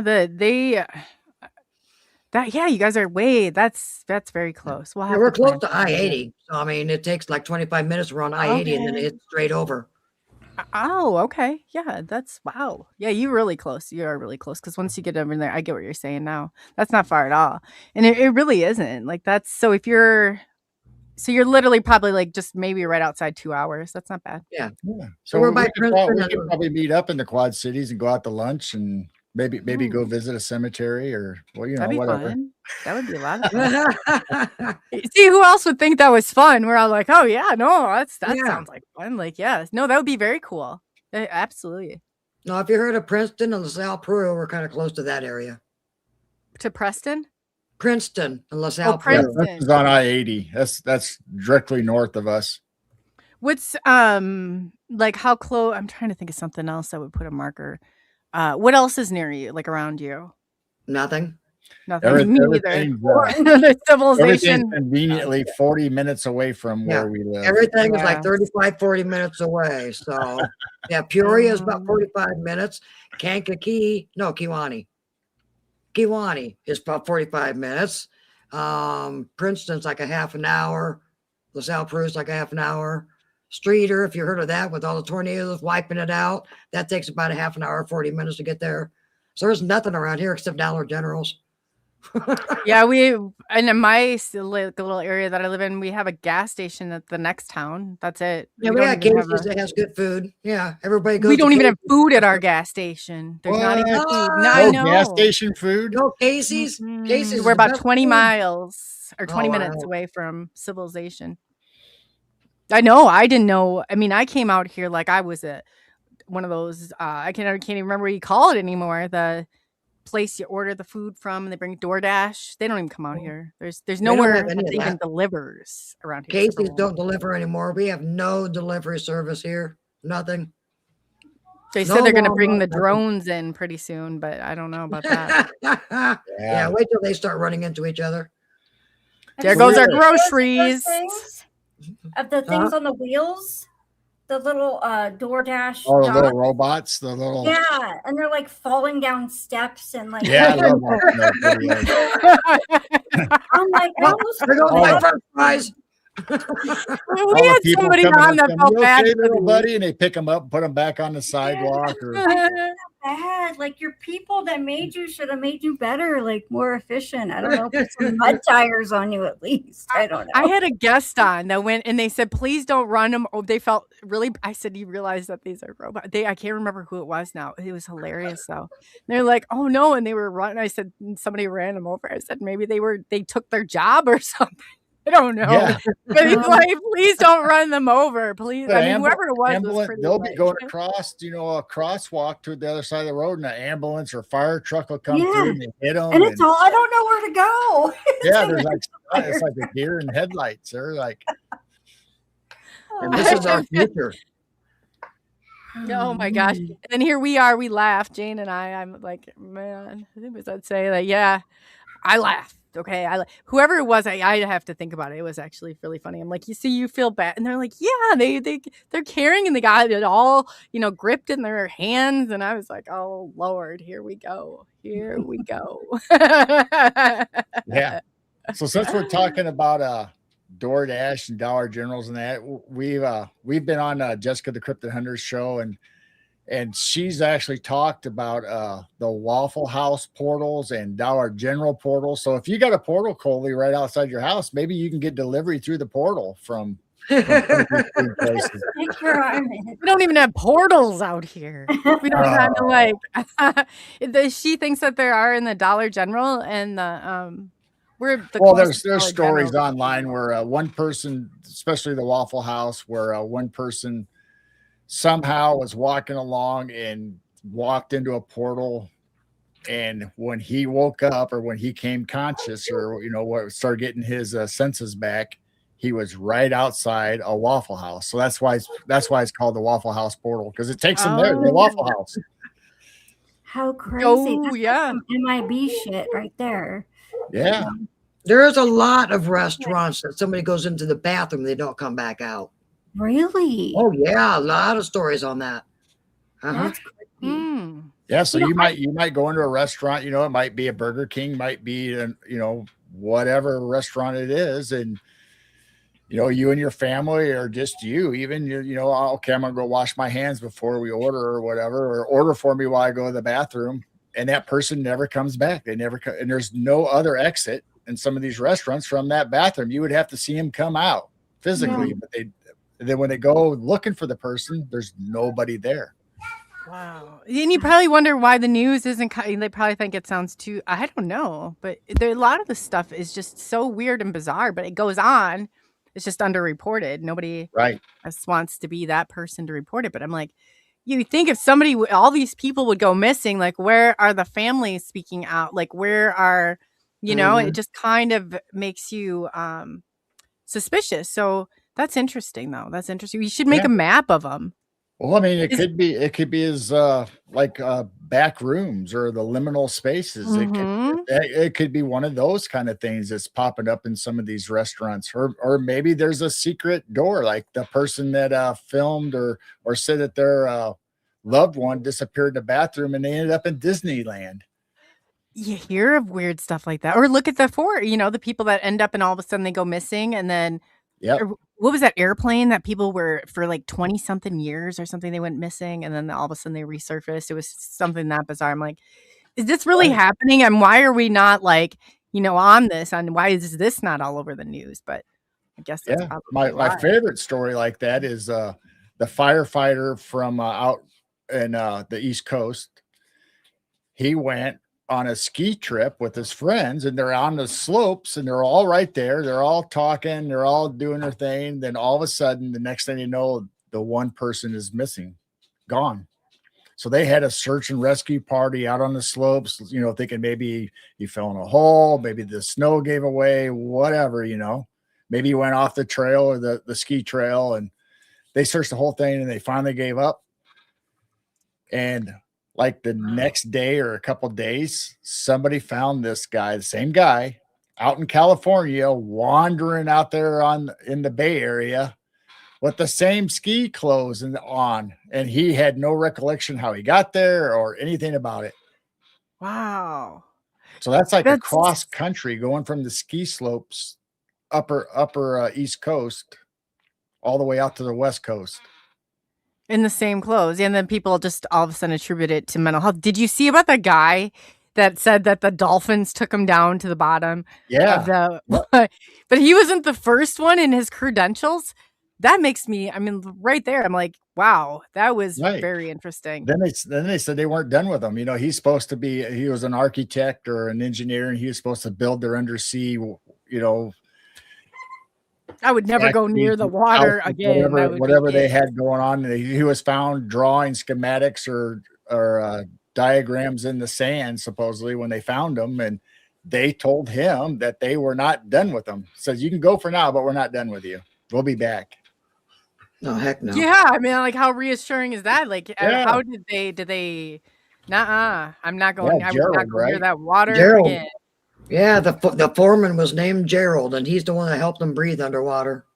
Wow. Weird. Now I heard that was the second major incident. That this was not the first time that it happened. There was somebody who had dug up a bunch of information on there. Like, this is the second in kind of the same profile type of thing. I'm like, man, poo. Well, then we're told that it's against the law now to even interact and try to talk to dolphins. That's what James was telling me, and he was like, because out there, a federal offense or a law. I don't know how they enforce it or whatever, but you are not supposed to interact with a dolphin or talk to them anymore in any way. You're not supposed to get close enough to talk to them, touch them when they're out in the wild. Now, I'm assuming SeaWorld and stuff like that's all different, but an actual wild dolphin out there, you're not supposed to interact or. They're too healing. They're too healing, I think. Well, unless they programmed them doing things and they don't want us to mess with the programming because they're controlling. What do you think about, what is your thoughts on, if we're creators, right? There's a certain, I don't think everybody is. I think some people are obviously your NPCs, but the creators, what do you think about like the fact that we may be making this weirder than, like, we're the ones that like are feeling into it? Yeah. Yeah. And that's why the phenomena gets stranger and stranger with everything that we're doing, like, and then especially AI, and like, so there's like this whole, I've got a whole theory on the inversion and how you do that, but you have to like start somewhere. But I think, I'm like, how much weirder could this get? How much, why is it that it's going this route? But are we the ones creating it? Right. I mean, look at all the people that talk about when Slender Man or Hat Man came about. It was because everybody all of a sudden was concentrating on this story, and it just became, I think it became such a sensation that maybe we manifested this to become a real Conjured thing. it up. Right. That's exactly like what I'm wondering, because I'm like, it started off and it was maybe here, and now it just kind of, it seems like, and then especially with AI feeling it, it's really getting really strange out there. Right. Really strange. I mean, look how many times if you let stuff bother you, you come in a bad mood and you continue that mood, and it keeps getting worse and worse as the day goes along. But if you take the Pollyanna, the old Disney movie, like, you think of the good things. Okay, something you might misplace your keys, you might spill your coffee, no big deal. Forget about it. Move on. Start thinking of something nice that's going to happen. Maybe like MIYA says, ladybugs and butterflies are going to come, and let's concentrate on that. But if we keep thinking of the bad all the time, maybe we're manifesting that. And the more, let's like TikTok and Reels. I'm assuming that every time somebody watches these TikToks or Reels, that these millions of people are putting the energy into this stuff that they're seeing, whether it's Geryl the Dolphin or Slender Man or whatever it is. That's so true. I just remember that, like, when I was a mental health therapist, hour after hour, and hearing that, it came to a certain point where I was like, man, this is flowing into my life. Like, everything it started to manifest itself in my life. Like I said, this is why therapists are so freaking crazy. Like, I got to get, that was kind of like a sign. Like, I thought at first I really came down on myself. I'm like, I can't handle this. What's going on here? After all these years I've been doing this, I was dedicated and one of the best at doing it. And then I'm like, it's seeping into my pores. Like, it literally, that negativity hour after hour is literally, I felt like it was seeping into my pores and manifesting it, and crazy stuff. And it really just happened really fast. And I was like, man, you got to be careful about how much of this you digest. Yeah. That's I mean, look at all the people in professions that deal with this trauma and stuff day after day, just like you're talking about. No wonder there's a high suicide rate, or people themselves that treat people have to go into programs to try to deal with what they're doing. Oh my God. Psychiatrists have to go to psychiatrists to try to unload what they were going through with their patients that they're hearing every day, day in and out. We all had one. Every single one of us had one. And I was like, well, yeah, I go and I talk to, but I never would. I'm like, I end up leaving knowing more about him, but it just felt, it's just kind of like, I never got to my good stuff. Heck no, I was there to listen to all his stuff. But it's true. I mean, you do, and there's transference, there's counter transference, there's how much of this. And I'm like, at a certain point here, you really have to ask yourself. And I'd ask people, I'm like, how do you go home, and how are you sleeping at night? It's because it does. I don't care how much you protect yourself, it will trickle in and it will trickle down. Yep. I think really that's even talks about with people that had special abilities or gifts, like in 1800s, 1700s. That's why we created all these asylums to put people in. Insane asylums. They could not understand their gifts, and once they practiced their gifts, their family members and people around them couldn't understand them or wanted to shut them down or shut them up, so they locked them away. Yeah, Brody was just talking about the Salem witch trials, and he's like, "Oh, it could be." And I said, "Brody, realize like that would have been me hanging there." Like, and he's like, "Oh, you would have to pass it off on somebody like it wasn't you." I said, "Brody." Nobody's going to believe that. Have you seen? I mean, no, but there's not one person that I can blame anything on in the here and now. I'm going to guarantee you that it's not any different if it were back then. So let's a lot of them are healers and midwives and, people that lived alone and didn't marry, they weren't actually witches. Some of the witches were actually accusing these, wild women of doing evil things when they themselves, And I Yeah. agree with the asylums even today. I think people don't know how to handle their gifts today, and they're just getting locked away. And Yeah, they'll covered put you on medicine. pills. They'll dumb you down and make your Yeah. mind not go there anymore. I mean, Yep. I think that's a lot with all the medications. all the Medicine. Yep. yep, all the kids, you know, they're not necessarily spastic or whatever, and they're giving them all this medication. Maybe that's part of their gifts. Maybe they're trying to develop their gifts. They don't know how to interact with everything, and here we are subscribing them on pills and medication to try to get rid of that. Oh, yeah. Yeah, they're just creating the zombies. Yeah, I agree. The zombie apocalypse. It's very true. Very true. My kiddo, he's always like, he took him in finally. He's got this ear thing that happens I'm like, Brody, this is the time we need to go in. And he's like, but I'm telling them I don't believe in Big Pharma. I said, you tell them all day long. I support you on that. I applaud you on that. Let's go. It doesn't, it's like, he doesn't bother me. But at a certain point, I'm like, man, bro, there's just like something there. I'm like, we gotta go. But I said, other than that, I really try like the real holistic routes, because those medications, in reading the side effects, it's like every one of them ends in death. I'm like, I don't know, like about you guys, but Yep. my luck is not, I'm like, this list compared to the symptoms going on. I mean, Right. Yeah, I have one problem, and then they give me medication. Now I have 7 different problems that are way worse than what I started with. Mm-hmm. You start one place, and then I did the same thing with my neck, and then they got to the point they're like, we can't. It was like one thing to the next, and I had bursitis in my shoulder. Then I had neuropathy. Then I had sciatica, and I'm like, okay, where do we? I ended up. I was like, this is it. It wasn't until I stepped away and until I came in contact with ET, and it was like something jolted me, but it pushed me past that pain, where I was like trapped in that little pain bubble. I couldn't. My hands. I'm tipping over. I had no balance, nothing. I got into that point and I was ready to literally give up. I'm like, how, in your head, and it sounds crazy now. I'm glad that wasn't the case. But if I'm really being honest, I was like, man, my son deserves better. He deserves a mom. It's not going to tip over just standing against the wall, trying to get laundry in. Like I had so much pain. My hand was twice the size of what it was. I mean, it was like nerve pain and all the stuff going on. And I'm like, it's crazy how you can get trapped into that cycle. And it really is. I'm like, I don't know anybody. Medications aren't there. They're there to alleviate some symptoms. They're not there to like almighty the curing of all cures. I mean, it's usually you keep having to go back, that dependency and that reliance. They don't cure anymore. They don't find out what is causing it at all. They don't do research. They just instantly throw pills to cover up the symptoms. And you can go to how many different doctors? One time I went for my surgery and I went to like 10 different doctors because I was like, this is crazy, because the first 3 had given me such different like perspectives on it. And I was like, okay.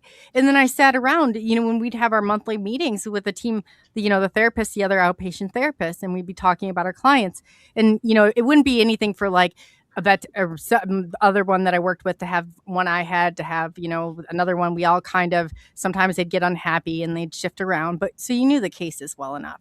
And every single person going around had a different diagnosis. And I was like, might be part of the problem, guys. I'm just not pointing out the obvious, but this might be part of the problem.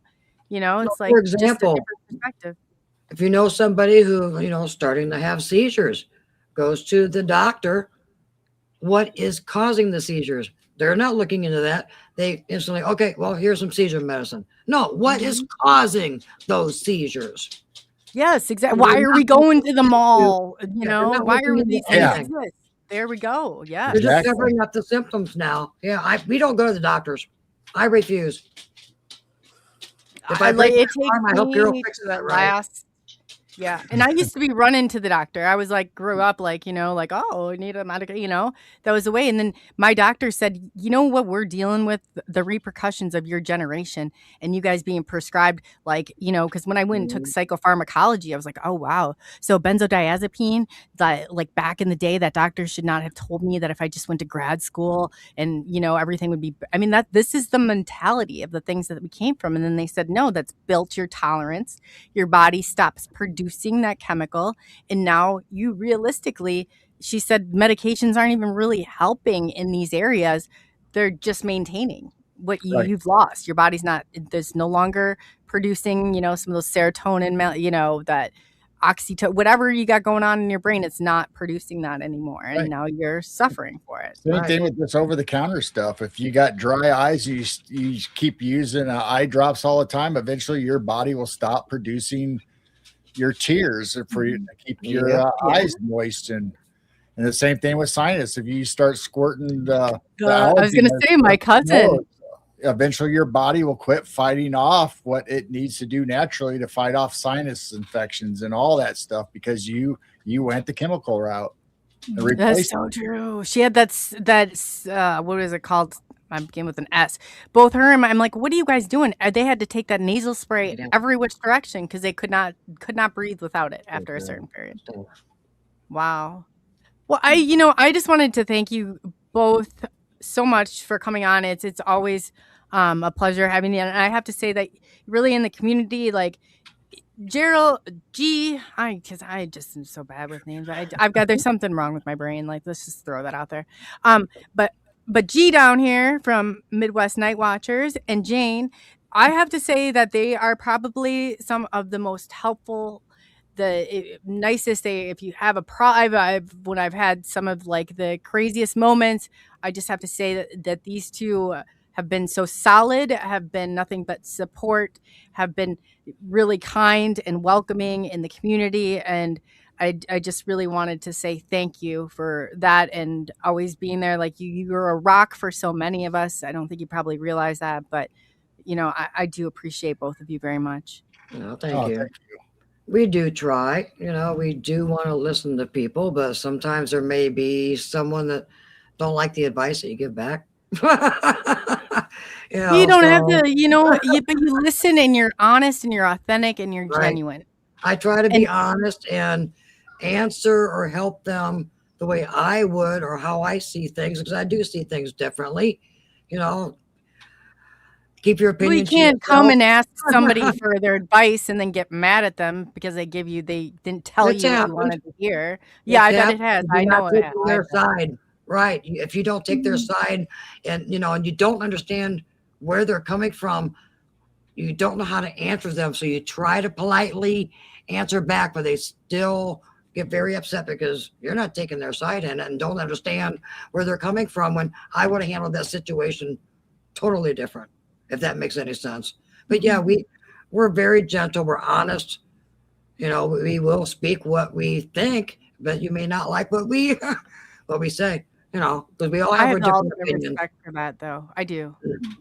I would rather know than sit there and wonder, and have somebody, not tell you. Like, I'm one of those people, you just got to tell me, I can't stand that. I cannot stand, like, don't take me through the walk in your forest, off the beaten path. Like, what you can do, and, it's like a waste of time, in my opinion. We aren't all going to see the same way, but that's why we ask other people. That's why we ask for their perspective. Mm-hmm. And so we will have to agree to disagree on things. Everyone's done their own research. Yeah. We've done our own opinions, but just because you're going to, let's say, come into a chat and post your opinion like it is this way only, do you expect the whole world to believe the same way as you? We all have our own opinions and research. So now our chat knows I have a little saying. Life is like a buffet line. Eat off your own plate. I love that. Do not look at other people like, why do you have different stuff? What's wrong with my stuff? You don't have anything on your plate that's on mine. What's wrong with me? Just eat off your own plate. Stop looking at what other people choose. We all have our own lives. And that's when people get into fights and opinions. Like, you don't believe the same way I do. No, I'm sorry. It's this way. It goes with Sasquatch research. No, you're not supposed to research this way. That's your opinion. Other people do. You're not supposed to say that. You're not supposed to do this. Yeah. Oh, yeah. There's so many. And I'm like, you know what? Your control mechanisms don't work with me. Okay. So keep your opinions to yourself. Eat off your own plate. I like that. I like that. I do. That's good advice. So I guess the division comes in. It does. And there's no need for it because this is Right. like, in this community, and especially with some of the topics that we cover, if we don't support one another, we're shrinking the community. We're Right. shrinking, the voice, and we're shrinking the chances of that information getting out there to the mainstream. It's declining. This is not a one-man band. This is Right. not. This is a collective. I mean, not everybody's experiences are the same. Yeah. Exactly. You may Yeah. experience something paranormal, but you might not have the same sensation. You might not have the same environment that this next person that might have had something similar happen to them, but it might be a whole different setup. So you got to sort through it and say, okay, what was in common? What did you experience that I experienced? What was different that you had that I might look forward to if I ever have another experience? And it's the Right. same way with the paranormal, the UFO, the cryptids. Everybody's Bigfoot experience is not the same. Everybody's Dogman experience is not the same. Might have been terrifying, might have been friendly, but the experience always has its own nuances that are different. But to have this Subjectivity. attitude of, well, that's not how I experienced it. Okay, well, you experienced yours Yeah. differently. Maybe you should call yourself then next time and ask yourself for the answers if you're going to do that. It's like, If you already know, why are you talking to me about it? yeah, well, what the hell Yeah. are you doing even picking up your phone? Don't call them. if you don't- Self-proclaimed yeah. experts. Yeah, that's why I hate There's the experts. no experts. There's not one expert out there. And if somebody does say, I know this is how it should be run, Yeah, there's no expert out there. We're all learning together. absolutely. Yeah, this is a road yet unpaved. There's no protocols. There's no, this is what you do necessarily. We're all out there. This is all trial and error. At this Yeah. point, yes. So that's absolutely like good point. Now, if you guys are going to call them after I just said that, and you're going to do that, then don't call them. Lose their number. Yeah, I said it. But that is so true too. And I'm like, that is just. Sometimes you just can't win. You can't win. I just think that Mhm. it's a good thing that you can choose your friends. That's all. Yeah. It is. Choose wisely. But on that note, I guess in closing too, I would love to do more. I'd love to even set up. Maybe we could compare notes. I'm gonna go through and see and check out the timing, Jane. That's Yeah. really fascinating. I really appreciate that information and the direction and all of that stuff. And yeah, that's awesome. That's the kind of data that we need going around, and that's the kind of data that that really is going to help put us and move us in the right direction, or help us to to understand a little bit more than what we understand right now, without a Right. shadow of a doubt. Like I said, So, our yeah. camera's pointing directly to you. So if it's between us, then it's not way up there. But if you're seeing them past you, they are way up there by the stars. Like I said, well, it's actually clear now, but it's about time. If we go off, you go outside, Coley, about 11:30. Look towards the north or whatever, because it is clear now that the storms are past. I see stars in our cameras. So they will be happening. They happen every night. But it's the So I north- look due north, right? well, north a little bit over, just north would be Rockford for me. So you're a little like northwest, just a little over. It's Just a when little west of the Big Dipper, right before the big. Okay. yeah, so directly north is Rockford. So you guys are over like northwest, over a little. So if I So- were, it'd be like I'm going towards Davenport direction, right? Driving here. No, you'd be looking towards Minneapolis, Oh, Minnesota. You need to Okay. go northwest past you. It had to be Minnesota, north and a little bit west of where you're at now. kind of west Okay. of Dubuque. Is that how you pronounce it? Like west of Dubuque, Mhm. north, like heading towards Wisconsin, Milwaukee, Minnesota, Okay. that area. Okay, I got you. So if you now. see them over there, it's not between us. It is past you. They are Okay. way up in the sky. I gotta look. So you said about I'm gonna go out at 11:30, and I have some I have some night vision goggles. Should I take 11 to those with? 11:30. There may be some happening now, but I don't see anything quite yet. But the big ones are like 11 to 11:30. Yeah, and let me know. Yeah, no, I'm gonna take my night vision goggles out and see what I can see. That'll be exciting. Ooh. Woohoo! Yeah, well, this is what it's all about. And so, in closing, what would you guys like to leave the audience with? I'm just looking at the time. I'm like, I think we're not rushing you guys. did. Jane says, "Eat off your own plate." I think eat off. I like that too. That's advice we can leave anybody with. Keep your Geryl, I didn't know if Bible you had dry. your own thing or not. That's okay if you. Jane's is good. Yeah, no, just stay open. Don't put yourself in a box. You know, always be able to be a free thinker, and don't necessarily shoot somebody down just because they don't have the same experience or don't agree with what you said. I mean, we've had people come on our show and they've described the sky as green instead of blue, or maybe a little yellowish brown. It's like, well, I don't know. I didn't experience that. Maybe they were in a different dimension. Maybe something happened in the atmosphere that they saw, but I couldn't see, or maybe somebody opened up the realm for them to be able to see it. I don't know. But I still want to hear their story. I want to hear their experience. Yes. You know, for example, we have people that are flat earth. We have people that are round earth. I don't care what you believe. Don't attack the flat earthers. Flat earthers don't attack the round earthers. Everyone has pros and cons. We've done our own research. We are here somewhere together. So let's stop fighting about it. No one has proof if we're flat or round. We need to stop fighting. We are together somewhere. And that's I hate when they insult people like that. It's stupid. So stupid. And I was like, well, you know what? I just want to say, who is hanging upside down and doesn't know about it? Because that does not explain it. And I'm still not going to say that you're stupid. So don't say I'm stupid either. Right. You know, well, you're a pilot and you keep on adjusting down and down and down. It's not like you don't. You see the grid. Yeah. You see the grid as soon as you go. And my main thing is, since you're a pilot, if we have satellites, why can't they zoom into Australia and show us an airplane landing upside down? They don't. I know.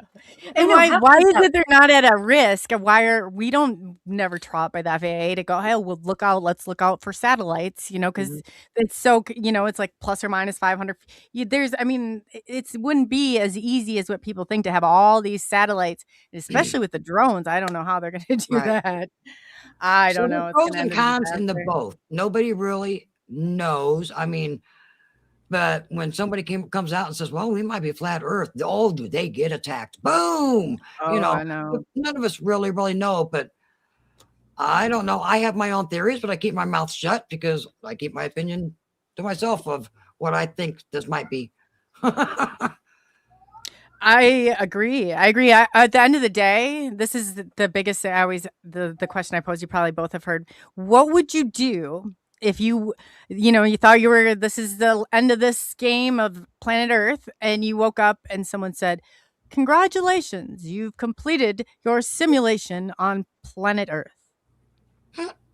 Right. What would you do? I mean, do you have a choice, or do you have to go to level 2 and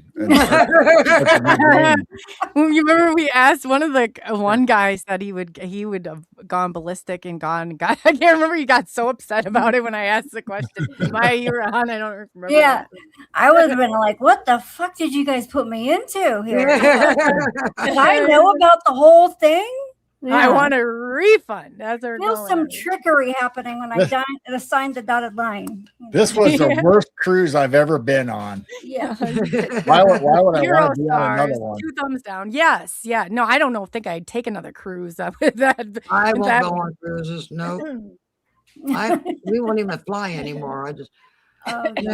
I mean, it depends. You know, they talk about soul families, and you know that you choose your role and what you want to experience. They give you options. You know, some people choose to be the cancer victim. Some people choose to be the widow that lost her husband. You know, whatever the circumstances, you choose your role, and it's not always the same. You might be the mother, you might be the father, you might be the daughter, the son. You never know what you're going to end up being as far as a soul family. But I could see my big mouth. Did I get a choice to be the millionaire that sits in the mansion and don't ever have to worry about anything? Or do I have to be the guy in the streets that's struggling with alcohol and disease and poverty my whole life? You know, which one would you choose if you had a choice? The millionaire. That's what you think. But then it's like, well, maybe that's only the start. And no matter what, you have to go through these roles. But I could see myself, like, you throw it at me, I can handle it. Like, oh no, that's not even a big enough catastrophe to get me to get through. Just add, a few more. I just could totally see my mouth running this the wrong direction. Yeah, I'm gonna learn. Well, obviously, me and Jane and you guys, we were given a choice and we chose the roles that we need to learn something out of this lifetime, out of this time that we're here right now in this plane. There is something that we have to learn, whether it's love, patience, whatever it is. We're supposed to get through this experience, and we wouldn't have chosen any other experience, because there's something in this lifetime that we need to learn and experience and grow from to be able to go back to our higher conscience or our higher self as part of the school plan or the plan for our lives. Yes. Yeah. And it's not, I think that if we don't start to figure it out together, we'll kind of end right back up here together. And I don't think anybody really wants that. Not me anyway. So let's be good to one another and figure this out. But yes, thank you guys both so much. We're 9 minutes and I'm going out to my post and checking the sky out. So yeah, you can go out now. Because it's at 10:30 to midnight is when you see this. So they are starting to happen, but around 11 to 11:30 is when you see quite a few of them. That's when they're at their peak. Okay. And I just posted a video the other day on them. So you can go over there and check that out. And where is that on? Under our video section. Under our video section, yeah. And that is off our outdoor cameras. The video. And that's off of our outdoor cameras and what everybody can see on the 24/7. You can see them appear and disappear. That's tell them both of your channels so everybody can get over there if they haven't already to subscribe. Yeah, actually, for all the new people, it's on SNX and MIYA STARFIRE's site, so you can go check them all out there. What? He's trying to get us. We're plugging you instead. Yeah. It's like, well, they're not going to find them there. They got to go to your channel. Well, but they'll find you too. Yeah, but we want to know where we find you. Because Midwest Night Watchers on YouTube. You can find you say the others. You can find us in Illinois. Yeah. What did you? G said that we could call ourselves the Midwest Night Stalkers. Yeah, Midwest Night Stalkers. And I said the Midwest Night Talkers. You're the Midwest Night. Oh. Yes. And on that note, thank you guys both again. MIYA, is there anything you had before we let G and Jane go? Yeah, I had a little bit of a message, which is pretty cool because I think we touched on it earlier. Have gratitude for the little things every day, even if it's the shoes on your feet. And then as you guys were talking, don't yuck someone's yum. So if somebody likes something, let them like it, right? Yeah. Yep, eat off your own plate. Like that. Yeah. So to answer you, Coley, you can find both of us on Midwest Night Watchers. We do it together. I do the cameras and I upload like deer and stuff like that. Geryl pretty much runs our podcast and shows and talks to guests, does thumbnails. But then you can also find me on ROSOUNDS that I will do Native American flutes, tongue drums. Well, you can see back here, I got gongs, hand pan, tongue drums, flutes, you name it. So I'm not a professional or anything. I don't do live concerts, but I just upload videos and I got singing bowl videos. So you can just meditate and just listen to the singing bowls. So it's absolutely not for everybody, but if you just want some relaxing music, you can go over to my channel. Yep. No, it's great. It's great. Check out our 24/7 live feed, and you can go there and you can get it. If you're an early riser, you can get up there and have a cup of coffee and listen to the morning birds come out. Or if you're a night owl and can't sleep, you can check out the stars and anything that's moving in the yard or the night skies. So hang out and chat and be friendly to each other and have a good time. Yeah, I always bump into people over there. I'm like, this is so cool. Like every once in a while, I'll pop in there. I'm like, wow, that's awesome. That's very cool.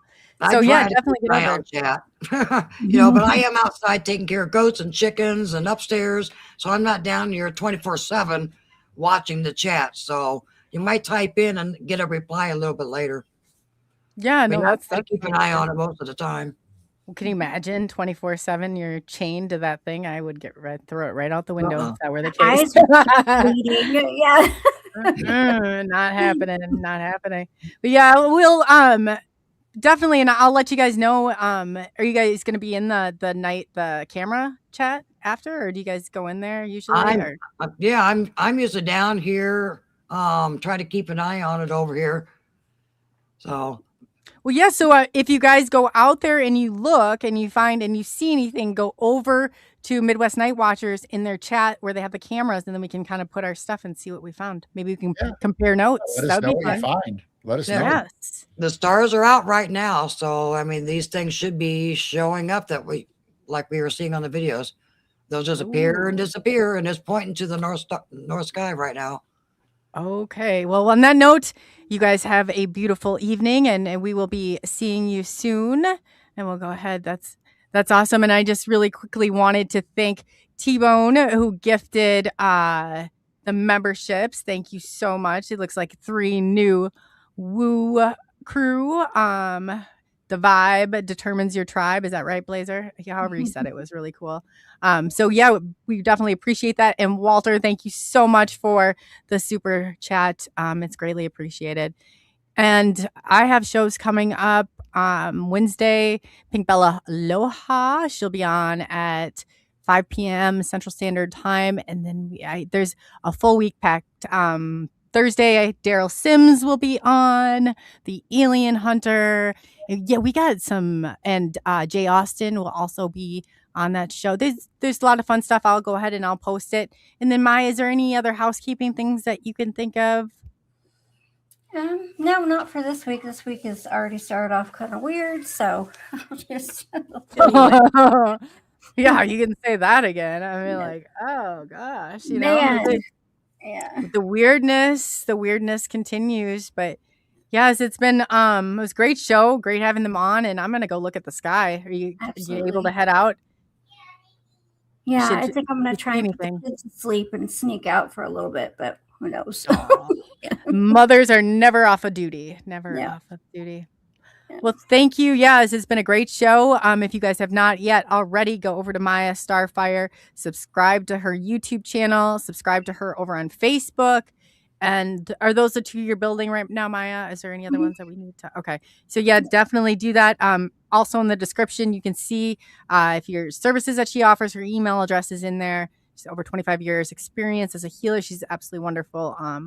So yes. And on that note, thank you for taking the journey into the unknown. I'm Coley, also known as ColeyUFO, and the beautiful and lovely, talented MIYA Starfire that's here every Monday at 8 p.m. Central Standard Time, 9 p.m. Eastern Standard Time. And yeah, we got some fun stuff coming up. So until then, be good to one another, and we'll be seeing y'all soon. He said, ain't lying, UFOs in the night.